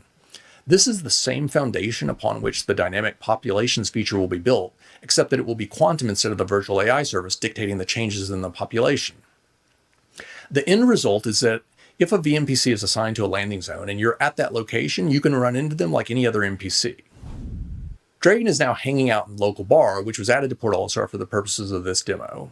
If you were to walk into the bar at this moment, he'd be physicalized with the rest of the environment and you'd actually see him there. Dragon eventually gets his fill of entertainment, or maybe he just runs out of money. Either way, it's back to work, and he'll be jetting back to Yellow to try and prey on more unprotected cargo ships. So he contacts air traffic control to get clearance to leave the area and departs. The same player that Dragon first encountered and killed is looking to exact some revenge, though, and claim the big bounty on Dragon's head. They've surmised that there might be a pattern to Dragon's movement and think that he might head back out to Yella. So they position themselves between Port Olisar, where they know that Dragon just left, and Yella and activate a quantum interdiction field. Dragon, still in his lightweight ethereal form, initiates a quantum jump from Port Olisar to Yella and, just like a player... So you notice he keeps saying that lightweight ethereal form. You just mentioned it. It's a lot to, a lot to simulate for people, for somebody who's not being interacted with. All of this stuff isn't actually happening. It's like being simulated without the world. It's just the background doing it right now until you come into contact with the player, and then it actually starts to run and like take into account the game itself. Routes that movement through the probability volume service that is responsible for interdictions. Once he gets within range of the player's interdiction bubble, his jump is interrupted, and he transitions from executing virtual AI on the back end to a full-blown subsumption-driven AI executing logic on a server, so that the two of them can battle it out. If the player once again gets the worst of it, they might decide to change up their tactics a bit and wait to see if Dragon soon returns to Port Olisar, where they could try to sneak up on him on foot. Okay, so that is a very detailed and I think positive. That's like perfect if bounty hunting V2. I don't even know if bounty hunting V2 is supposed to be that exactly, but that is how bounty hunting is meant to play out in the long run, and that is the perfect application of it. I think we're gonna have to at some point really dig down into that explanation and like decide what we want to take as law and what we want to take as covered in salt, because I don't think it's going to play out exactly how he said. I think that it is going to play out like an actual private investigation mission, and it's going to require a lot more than just fly to this place and shoot someone, and because of that, they're going to need to pay us a lot more for these jobs. But if you look at what it says on the progress tracker, what they're working on, it says, enabling players to track criminals via a MobyGlass security app linked to distress beacons, comm arrays, air traffic control systems, cameras, and NPC informants, probably being things like bartenders. So that is everything we just saw. And it says, additionally, this will rely on various new backend tech, including virtual AI. Everything he just described. The NP scheduler, which we'll look into a second, that is actually something that makes sure the right NPC spawns into the area based on, remember he said when he goes to the bar in Port Olisar, the game spawns in the character for him, so you see him go to the bar. That's the NPC scheduler. And security service, which kind of controls the apps that track what we do. You can see down here it says it records the actions of players and NPCs, and bounty hunting will use this service to expose the actions taken by outlaws.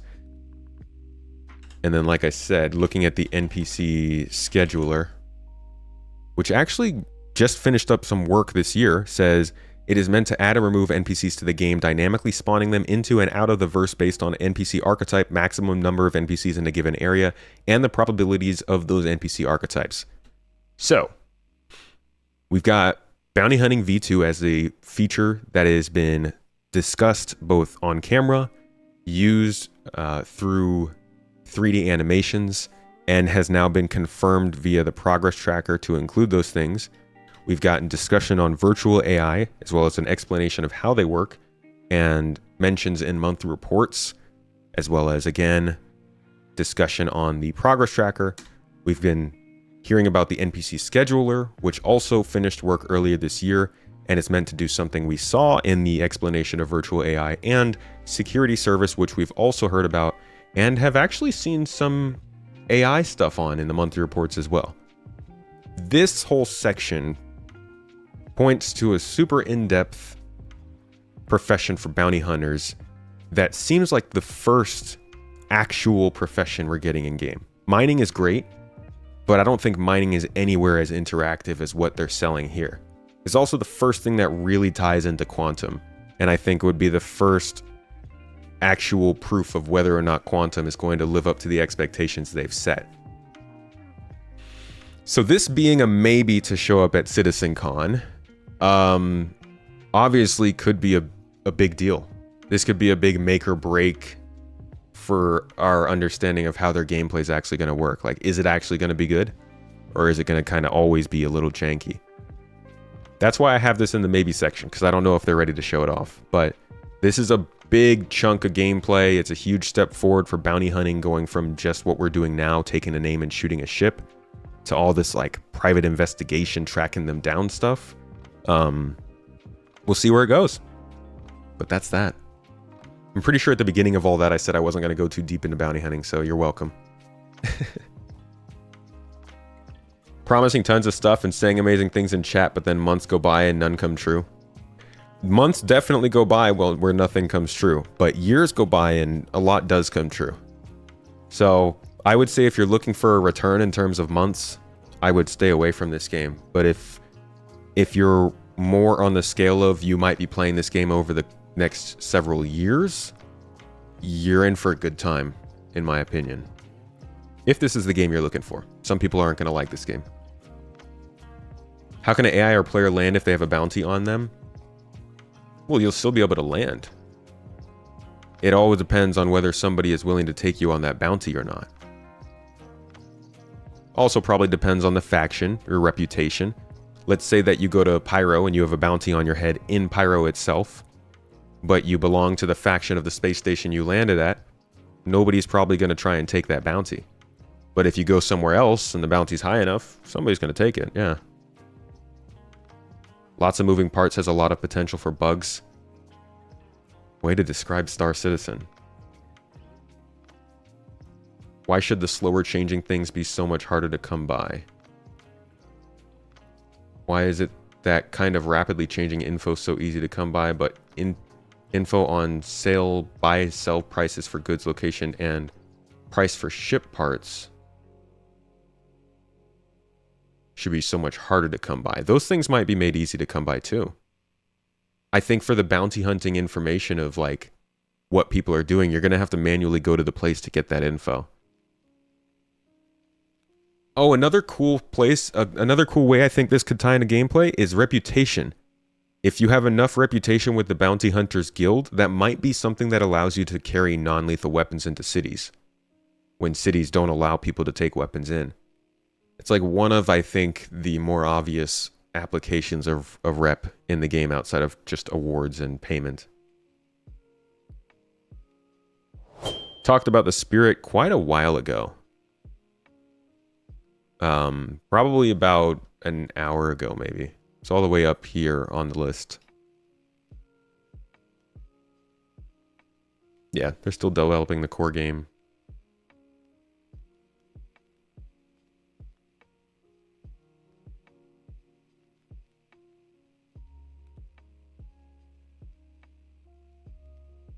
What would be a non-lethal weapon? Like a taser. I think they might have shown them. I spelled that wrong.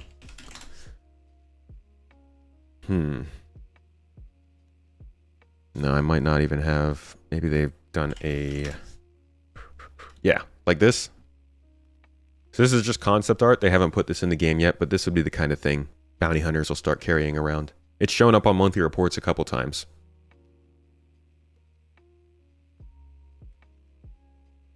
What's my opinion on the jump gate stuff in 321? Is it indicative that Pyro is coming, or was it to increase sales? I think it's just an asset going into the game early. They do it a lot. There's stuff that's currently in the game they still haven't announced and hasn't been used for anything, but they've placed it in the game. Generally locations. So there's like several derelict locations that they exist. They're unmarked. They're not used in missions. There's no AI there. There's no loot there, but the location is there. And I think it's just the same kind of thing with this jump point location. Missions for the SRV? I don't think we'll see it at CitizenCon. Can't wait for them, though. Can't wait to arrest a player only for him to log out and escape the bounty. So something they've talked about with bounty hunting is that when you arrest a player and you get them into one of these pods... Let's pull it up again, because this is a very good point to the profession. So you get a player, you arrest them, and you bring them to your ship, you restrain them, you put them in one of these pods, and you take them to their jail cell. The idea is that whatever is in here is no longer a player, it's a placeholder, it's an NPC. The player themselves has already respawned in prison or in jail or something. But I don't know if that's actually how it's going to work, because what if somebody breaks you free from your bounty, right? What if somebody comes and is able to help you escape? Then what? I think what they might do is they'll give you the option of staying there and just laying and waiting it out. But if you log out, or if you press a certain button or do anything in a certain way, it'll keep your body there, still give you all of the consequences of what happened, but it'll automatically just transport you to jail. That's a guess. It's based around conversations that they've had, but we don't know how they'll actually design it. Feels like overkill. Potentially hundreds of AI NPCs will go through a bunch of activities and processes that nobody sees till you encounter them. It is impressive flavor that could be simplified by the probability map. No, that's what's happening, Miles. This stuff isn't actually happening in game. It's being simulated in the probability map. That's the whole point. So Quantum isn't actually doing any of these things in the game themselves. It's doing them as a background, like just functions running. It's not until somebody comes near it that it then runs like the game would run.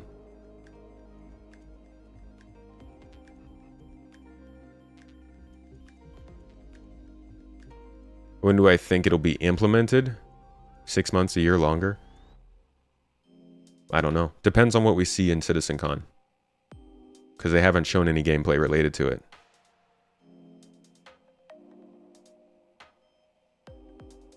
Changes that make, like what you were talking to Space Coder about, make me think that info is supposed to be scarce. It's supposed to be scarce but obtainable. I think all of these types of information, whether you're tracking people or commodities, are things that you'll have to go out of your way to keep up to date, but I think they'll still be available.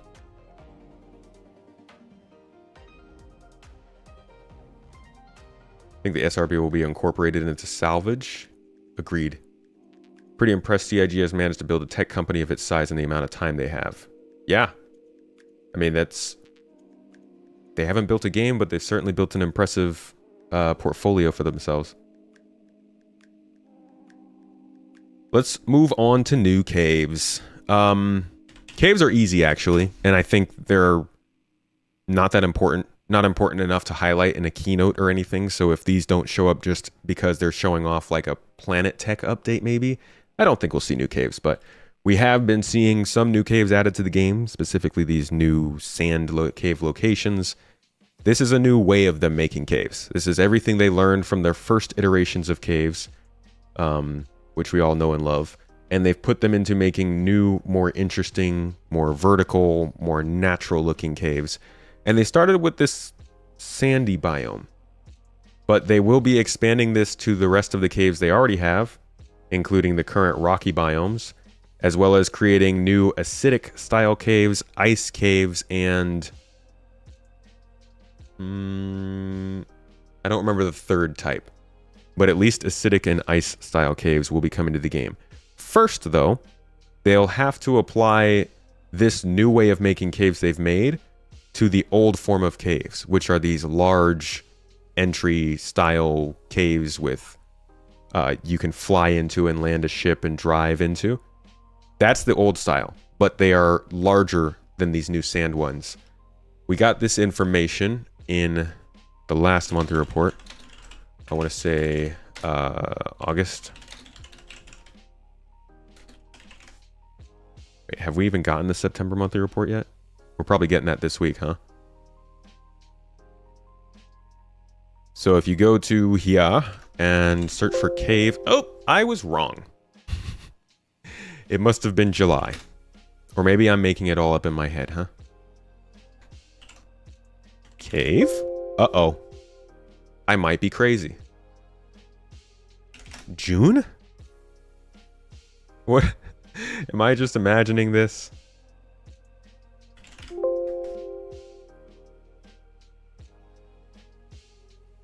No. I know this happened. I know I'm not that crazy. Locations. Development of underground facilities, planets, blah, blah, blah, events. Get out of here. See, now I'm on a mission.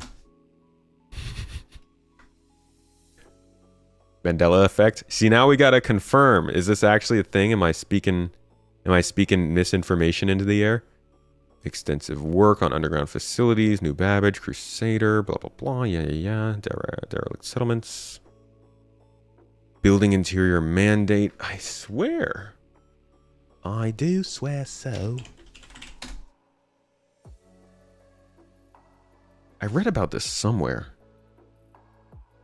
The cave is a lie. It's the allegory of the cave. The allegory of Star Citizen.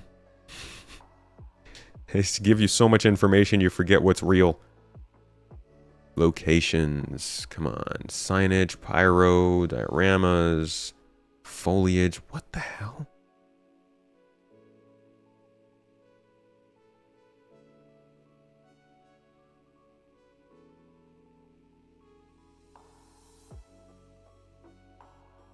No.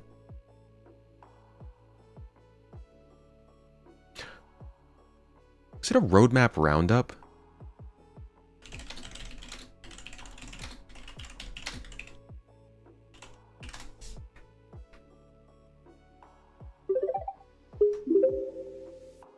Roadmap roundup, August, April.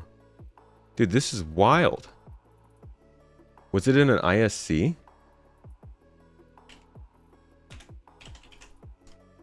Cave archetypes. No, this is old. Could it have been an ISC? I'm panicking now. Some extra areas. No. Findable cave. No. The production cave. Caveat. No. You got raid? Where's that? Oh, from Griffin. Hey, dude. Hello, my friend. Soul Citizens MVP and friend Griffin Gaming. Welcome. Folks, we dropped the shout out in chat. Thank you, Mrs. T. Check him out. Link is right there in chat. Go give him a follow. Good stuff. Always presenting some very balanced opinions. Guys, we got to get you back on the podcast, man. I want to have another chat about what you're thinking of the game so far. Thanks for the raid, dude. How you doing? How was your stream? Sprint report? Was it during the sprint report? What was that called? 350 or something like that?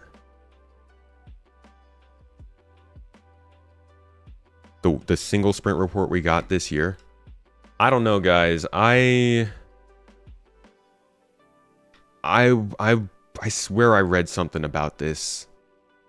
They said that they specifically were going to update the caves to the new style, but they weren't going to bring them into the game until they were able to update them with the larger entrances that we already know. And this had to be sometime in the last like month, maybe. That's why I figured it must have been that monthly report. So I'm not sure why that's escaping me. It might have been an Inside Star Citizen. Was it May? This was pretty recent.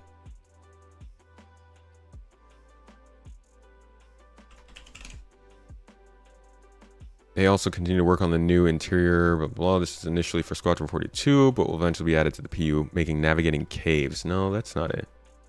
It was an ISC. Okay. So yeah, it might have been Inside Star Citizen where they said that. But they did say that sometime recently. I don't think it's something that they'll focus on at CitizenCon. We might see it in passing, but not a huge deal. Negative, positive. Thank you for the sub. On to 2 months with the Prime sub. Appreciate your support. Thank you. Updated character creator. I think that's just, it's kind of due for an update in the next couple of years. And I think this is about the time that they could start to show it off. We haven't had any actual talk about an updated model in Inside Star Citizen or monthly reports or anything like that. So I won't say that that's a for sure thing, but I do think that we're getting close to the time they could do it. Give us some new hair. Squadron 42 is going to be done soon. They probably need to have a finalized character creator for that.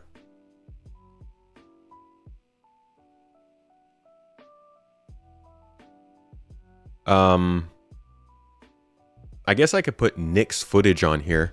I'm not sure if they'd actually show something from Nick's. Again, it's not something that's been talked about at all over the last year. I'm really basing this story off of things that they've shown us or talked about specifically.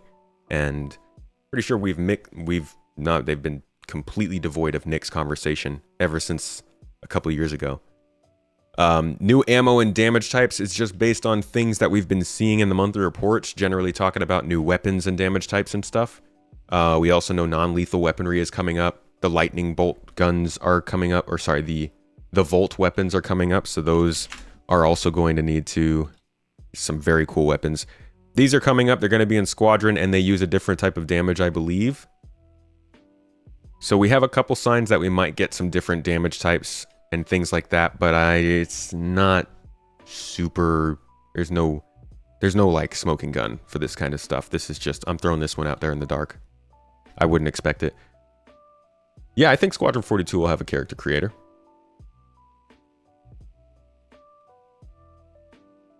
Some of the devs said they have moved on from Pyro.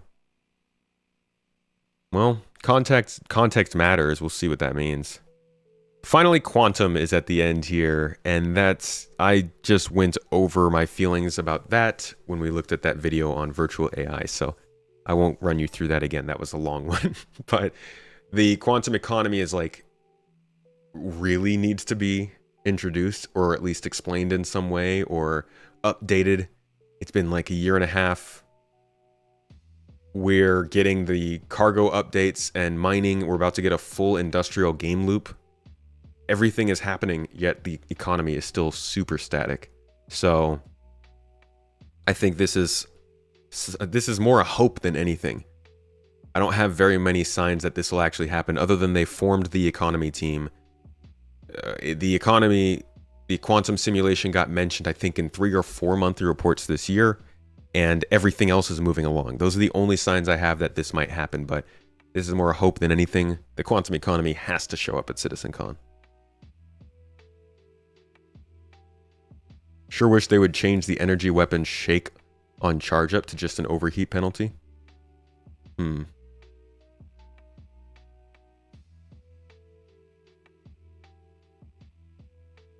I speak about the SRV?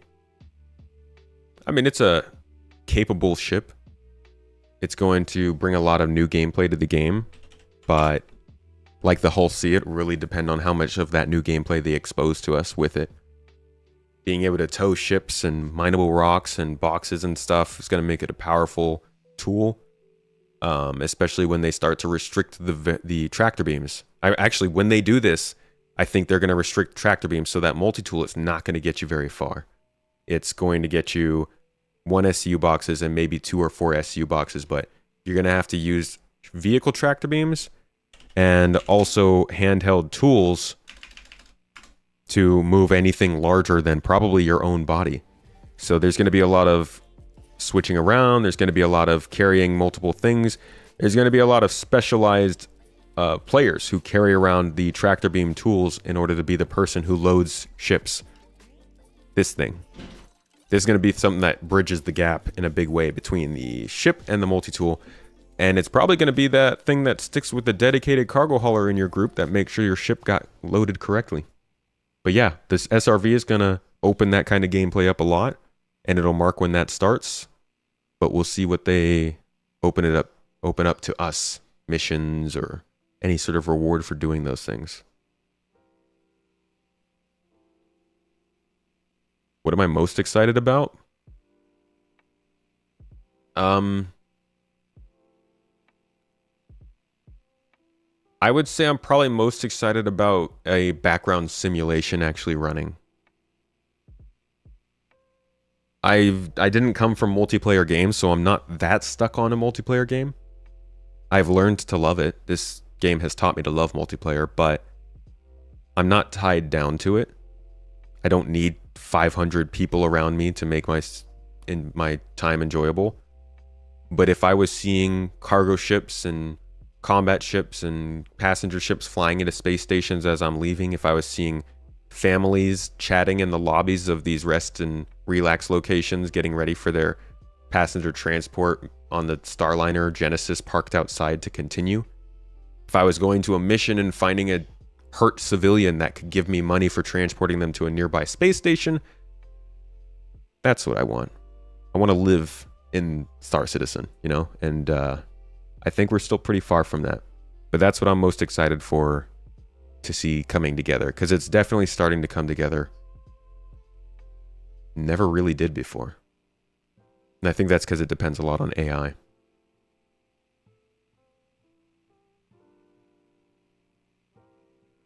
Do I think the raft should be able to carry more cargo or able to carry ground vehicles? A module for the raft that carried ground vehicles would be cool. I think it should be able to carry ground vehicles though. More cargo, I don't know. Have to see how it balances out. All right, my probably nots for CitizenCon, and again, this list isn't full yet. It's going to keep going over the next weeks, especially when that schedule comes out. I'll probably remove a lot of this stuff and add some other things, but this is the stuff that I'm like pretty confident we're not going to see in any major way in this CitizenCon. Exploration gameplay really refers to deep space probing and understanding signatures. I think we'll see exploration in the sense of maybe new quantum travel, possibly the scanning functionality and that kind of stuff. But when it comes to like recognizing signatures at long distances and scanning things down to find them on the astronomic level, I don't think we're going to see that. Hacking is pretty far along and I think is a maybe, but at the same time, they've just stopped talking about it, which could mean that they've got a surprise for us. But also they just showed us a new mission using hacking gameplay last week, and it did not include the new hacking gameplay we know they've been working on. So that means the content creators, the mission designers, don't have access to hacking gameplay yet, which probably means it's not ready for us. So I think it's less likely to be shown, but they do like to show us stuff that's not ready. So we'll see.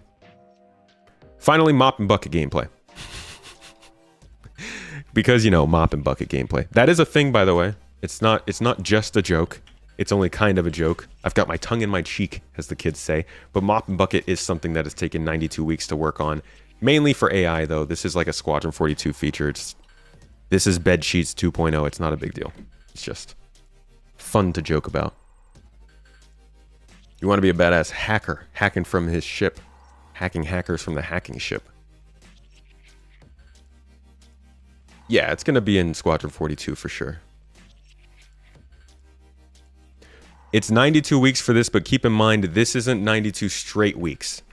This is 92 weeks. That's the thing about the progress tracker that you have to pay attention to. It's not just work. It also includes time off of work. It's just the 92 weeks from the earliest and latest work that happens. So you can see animation did some work in August of 2021. Nobody did any work for almost 2 years. And then engineering did work in March and April of this year. So it wasn't actually 92 full weeks. That is not a reason that we have nothing in the game. Don't jump on it like that. We know that someone's got a dream of being Scruffy Scruffington in SC. Nick Scruffular. The Idris janitor. I actually do wonder how significant that's going to be.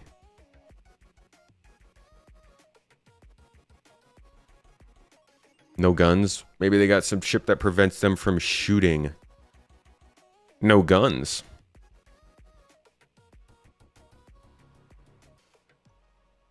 Spirit is going to probably come. I don't know when, but sometime this year. It'll definitely be at CitizenCon.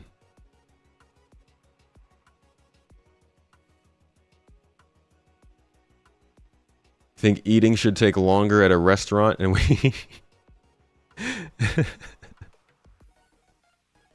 I don't know why that makes me laugh. I want to eat longer at restaurants. I want to sit down and enjoy all my courses. I want a napkin on my lap. Napkin tech. Make it happen. Anyways, folks, that is, at least right now, without seeing the schedule, that's kind of my sort of expected list of CitizenCon. We'll see how it actually shapes out, though. Probably by the time this gets turned into a video, we'll have the real schedule and we'll be able to laugh at me in hindsight. But for now, that's what I'm thinking. Thanks for checking it out.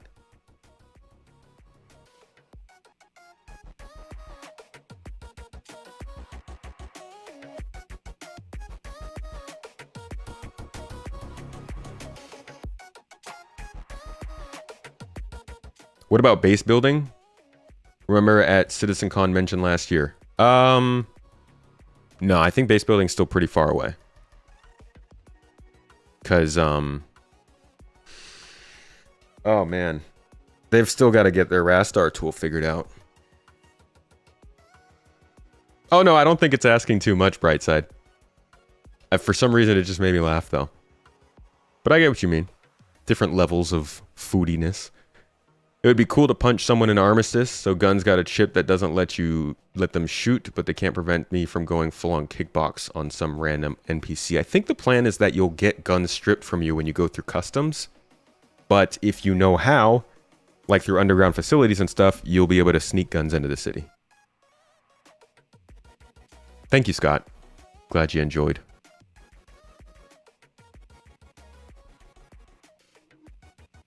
Shame the Banu Merchantman is nowhere in sight. Gameplay is more important, but just hate to see the silence surrounding it at the moment. Yeah, that ship's gonna be a little while. I think the problem with the Banu Merchantman is that they, like, you don't want it to be built bad, but if they just get someone to start building it, it might be built bad. Like, they need to make sure that whoever builds it knows what they're doing and is very good at building ships. So they can't just hire someone on and have them build it. And since the people who were building it quit, I think that put them in a tough spot. Also, they probably can't get the gameplay for that working yet. Like, there's the gameplay for the Banu Merchantman is so far down the line.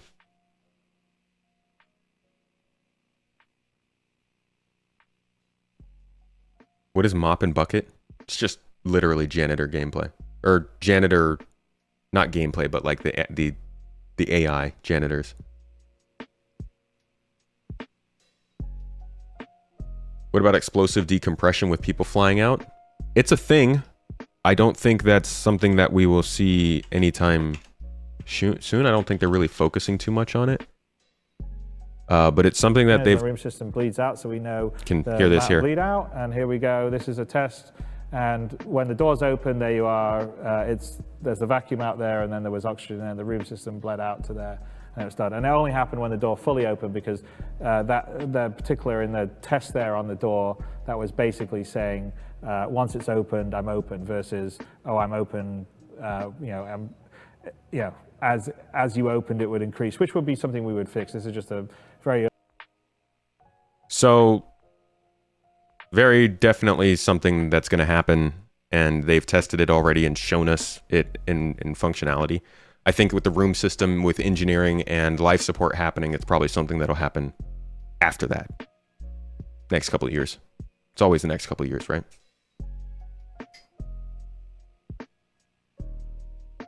Laugh is contagious. I LOL'd at myself, but yeah, I think a whole meal plopped in front of your character, slowly filling up your food and water bars, would be more immersive.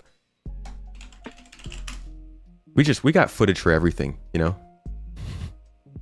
It's like the early iPhone commercials. There is an app for that. The only problem is that Windows takes forever to pull up. Take forever to pull up these files. There you go. Sit down and eat a whole meal at the table. Kind of thing. Oh, I guess they don't actually show her eating. Technically, you're sitting at the table and eating a meal here, but can't actually see it.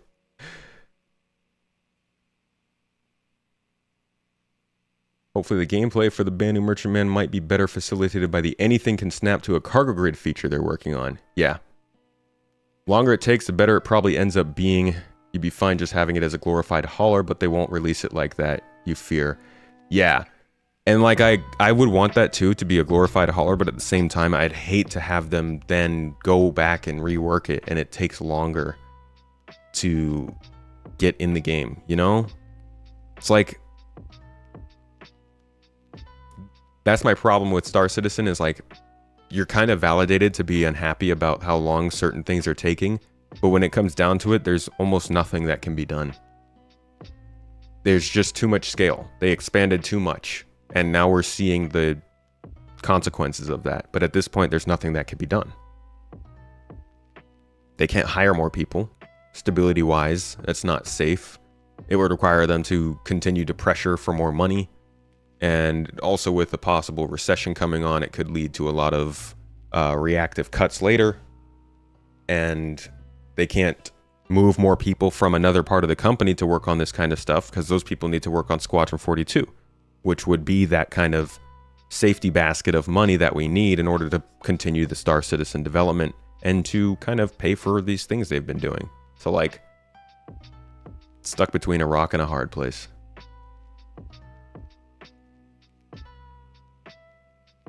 Does fire even damage us yet? I always avoid it, but I don't think I've ever been injured by it. I don't think it does. Or at least I think it depends on what the fire is coming from.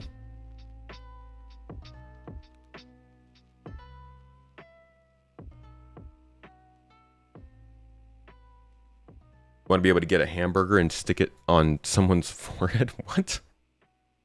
Just hoping that some of the Squadron devs will plow through some of the long-awaited larger ships of the PU. Those devs probably won't work on ships, if I had to guess. Maybe the people who are working on ships for Squadron would work on PU ships, but I don't think they'll bring...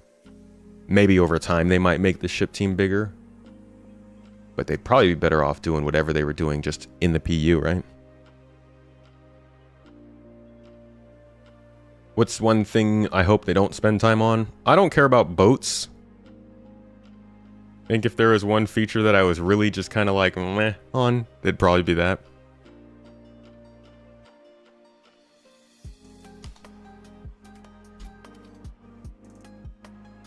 This is why you hope they give us more Banu ships. They try and give us more general mass-produced craft. Love some more alien ships. Even more so, I'd love to see aliens.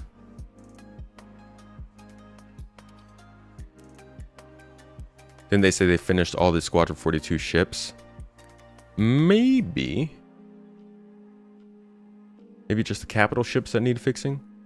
But like we don't have the golden standard for the Retaliator or the Saber. Oh, no, we have the Saber. The Retaliator, the Vanguard, the Super, or the Hornet. I think the Idris still needs to be finished.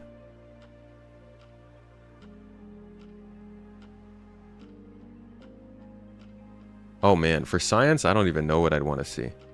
Like research of things you find out in the field. That'd have to be linked to medical gameplay in some way.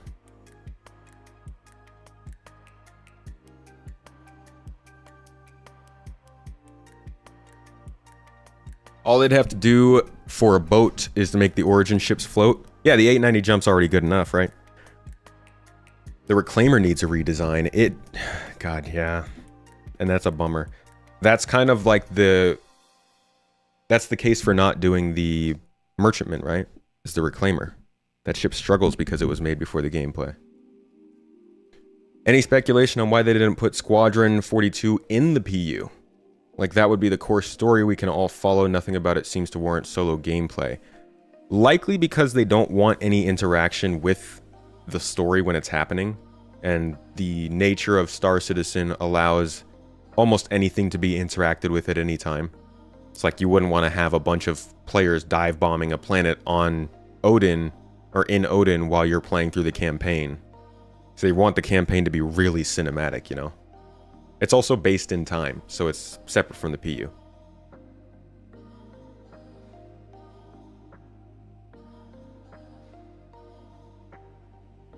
You are right, Reva. We are starting to see the beginnings of capital ships, and they're finally working on the Polaris, which is good news.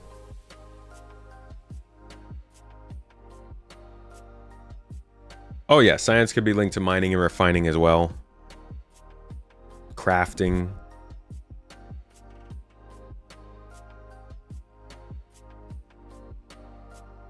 Hope we can add those repair drones or other items like man guns in our cargo hold grid.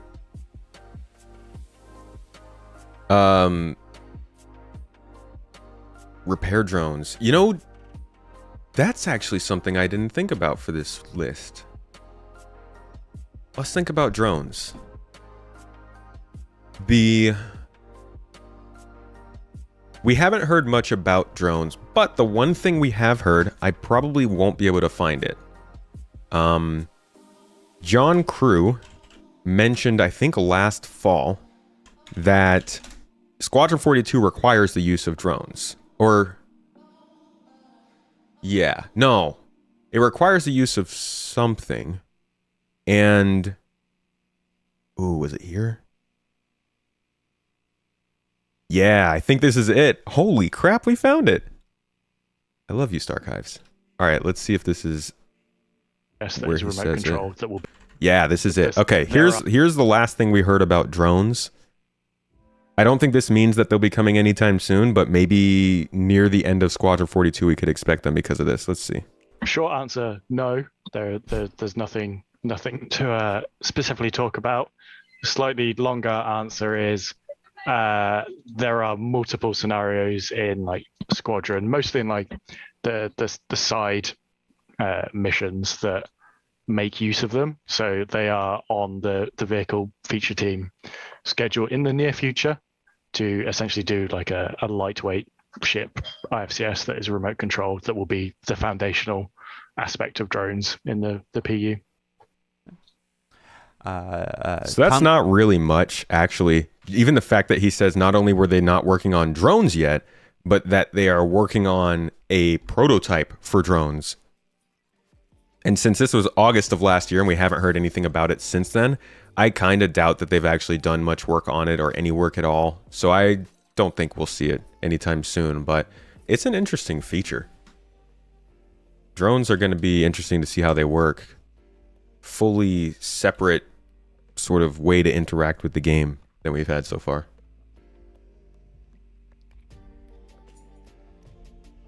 If drones get the same programming as the AI, they will be doing mad things and blowing up randomly inside ships. Yeah, they're gonna have to wait until after we get server meshing figured out, or at least the replication layer.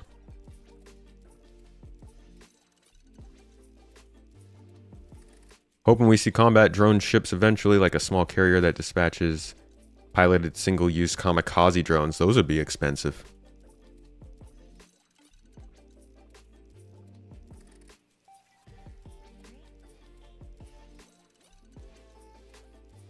Honestly, I don't think there's anything else. We could do a quick scroll through all the other features that have been being worked on. Don't really think there's too much else that I would expect to see at CitizenCon. Asteroid facilities would be interesting. They've been worked on for quite some time, and kind of just the background. Handcrafted traversable areas offering different gameplay opportunities both in the interior and exterior of asteroids. And I think we have seen one of these locations. I think it was very brief, and I think it only happened once. But if I can find this video clip, it looks like a Merlin almost flying in a interior location. But you can tell that it's a space-based location because everything is floating. And I'm guessing the only place where we might be flying in such a closed proximity like that would be an asteroid. So I think of it as the only footage we have of these asteroid facilities, or at least these locations that they're talking about. But we don't have any confirmation on that. The only thing that we know about this location I'm about to show you is that it's in Pyro. And maybe if Windows could load the file, I could stop stalling and just show you guys the video.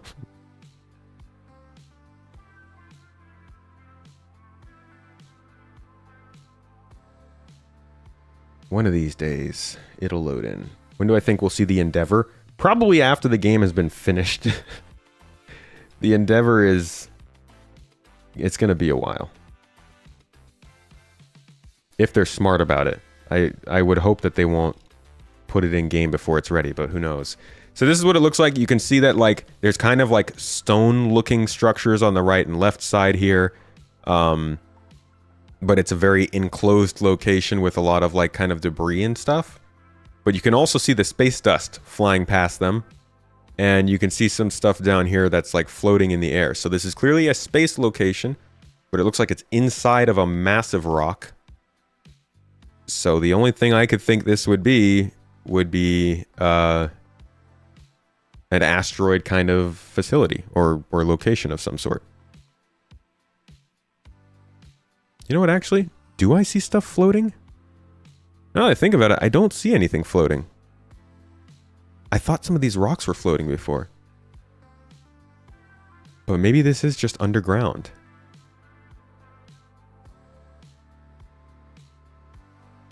Huh. So yeah, just a couple different locations like that. What else is there?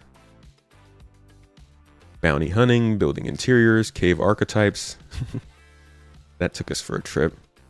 Character creator, character work. Hey, I did not know that the character creator was seeing some work finish up right now. So maybe that will be something to show off. Kind of looks like the coil when flying between the two big rocks. It did kind of look like that. Crusader Spirit, we got that. Cutting T2. We always see cutting. New types of ammo and distortion propagation. We talked about that. Factions. We talked about that. Fire hazard included in the engineering we talked about. Freight elevators. Yep. We got that. Gen 12. Yep. Hacking. More types of ammo. Jump points. Life support included in engineering we talked about. Map system. MFD rework. MobyGlass rework. Lots of new missions. We didn't really talk about that, but I don't know what they'll do with missions. You know, last time they showed investigation missions, and we haven't seen anything on it since. But we do have a lot of interesting new missions coming in pretty soon. So they might show them at CitizenCon. Might not be flashy enough for it. We'll see. Origin G12. It could be something they show off. They have a lot of vehicles being worked on right now. So I'm guessing the ship segment that they choose is going to be pretty long. New outposts will probably be shown with Pyro, persistent hangars. We got that. This will be the Maelstrom system most likely. We talked about that. new ammunition, new visors and HUDs. Man, we covered a lot of stuff. We did a good job. Quantum simulation, nice. Refining, reputation stuff, yep. We didn't talk about vehicle munging. I don't really think that'll be a highlight there because it's still in prototype, but maybe. Security network we talked about. Didn't talk about swimming, but yay. Vehicle tractor beams, yes. Virtual AI, yes. And wear and tear, yes. We talked about just about everything that you can that could possibly be coming in CitizenCon. So I think it was pretty solid. Wish they'd physicalized third-person camera. Yeah, that would be nice, especially because it's physicalized in the sense that you can't move it around corners, but it's not physicalized in the sense that it exists in the game. Snatch, I'll catch you later. Thanks for the coverage. Hey, thanks for stopping by. You've been watching intently from the sidelines for years, but won't spend a dime until server meshing is in place and basic bugs have been fixed. I feel you there, Forgotten History. I think that's a solid way to live. Set yourself that goal and just follow from the background. I'll let you know when that day comes. Do you think we're getting panels both days or just one day and then a party or something on day 2? I think we'll get panels both days.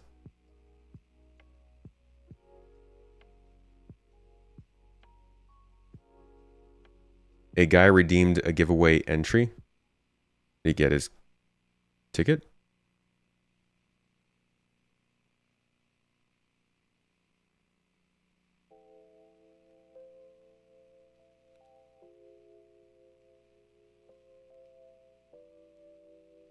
You want Moby to play every time you bring up the MobyGlass? Who can make this happen for you? Ew. Yeah, it looks like his giveaway was used. It worked. Do you think we can see a free fly on this next event? I think the next free fly will be in November. I'd check at the end of the kind of mid-November, they'll be talking about a free fly.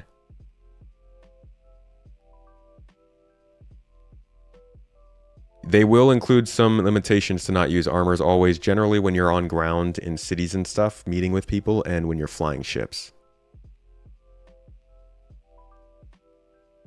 Folks, that, I think, marks a good time for us to wrap things up today.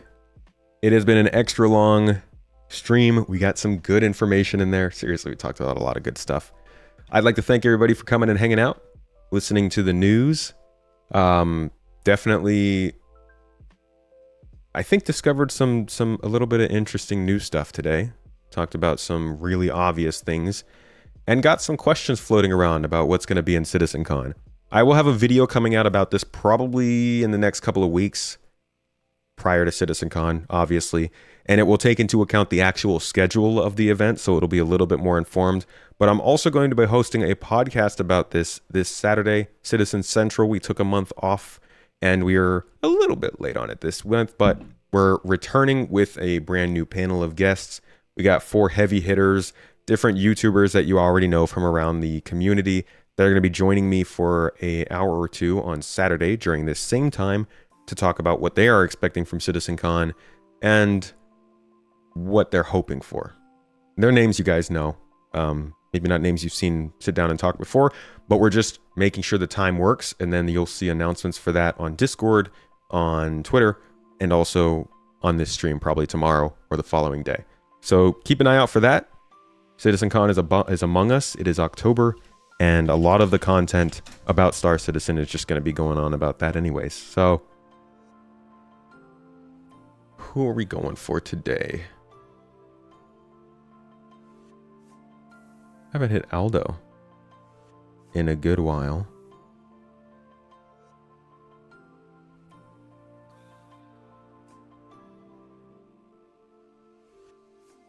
I'll send you all over to Bognagus.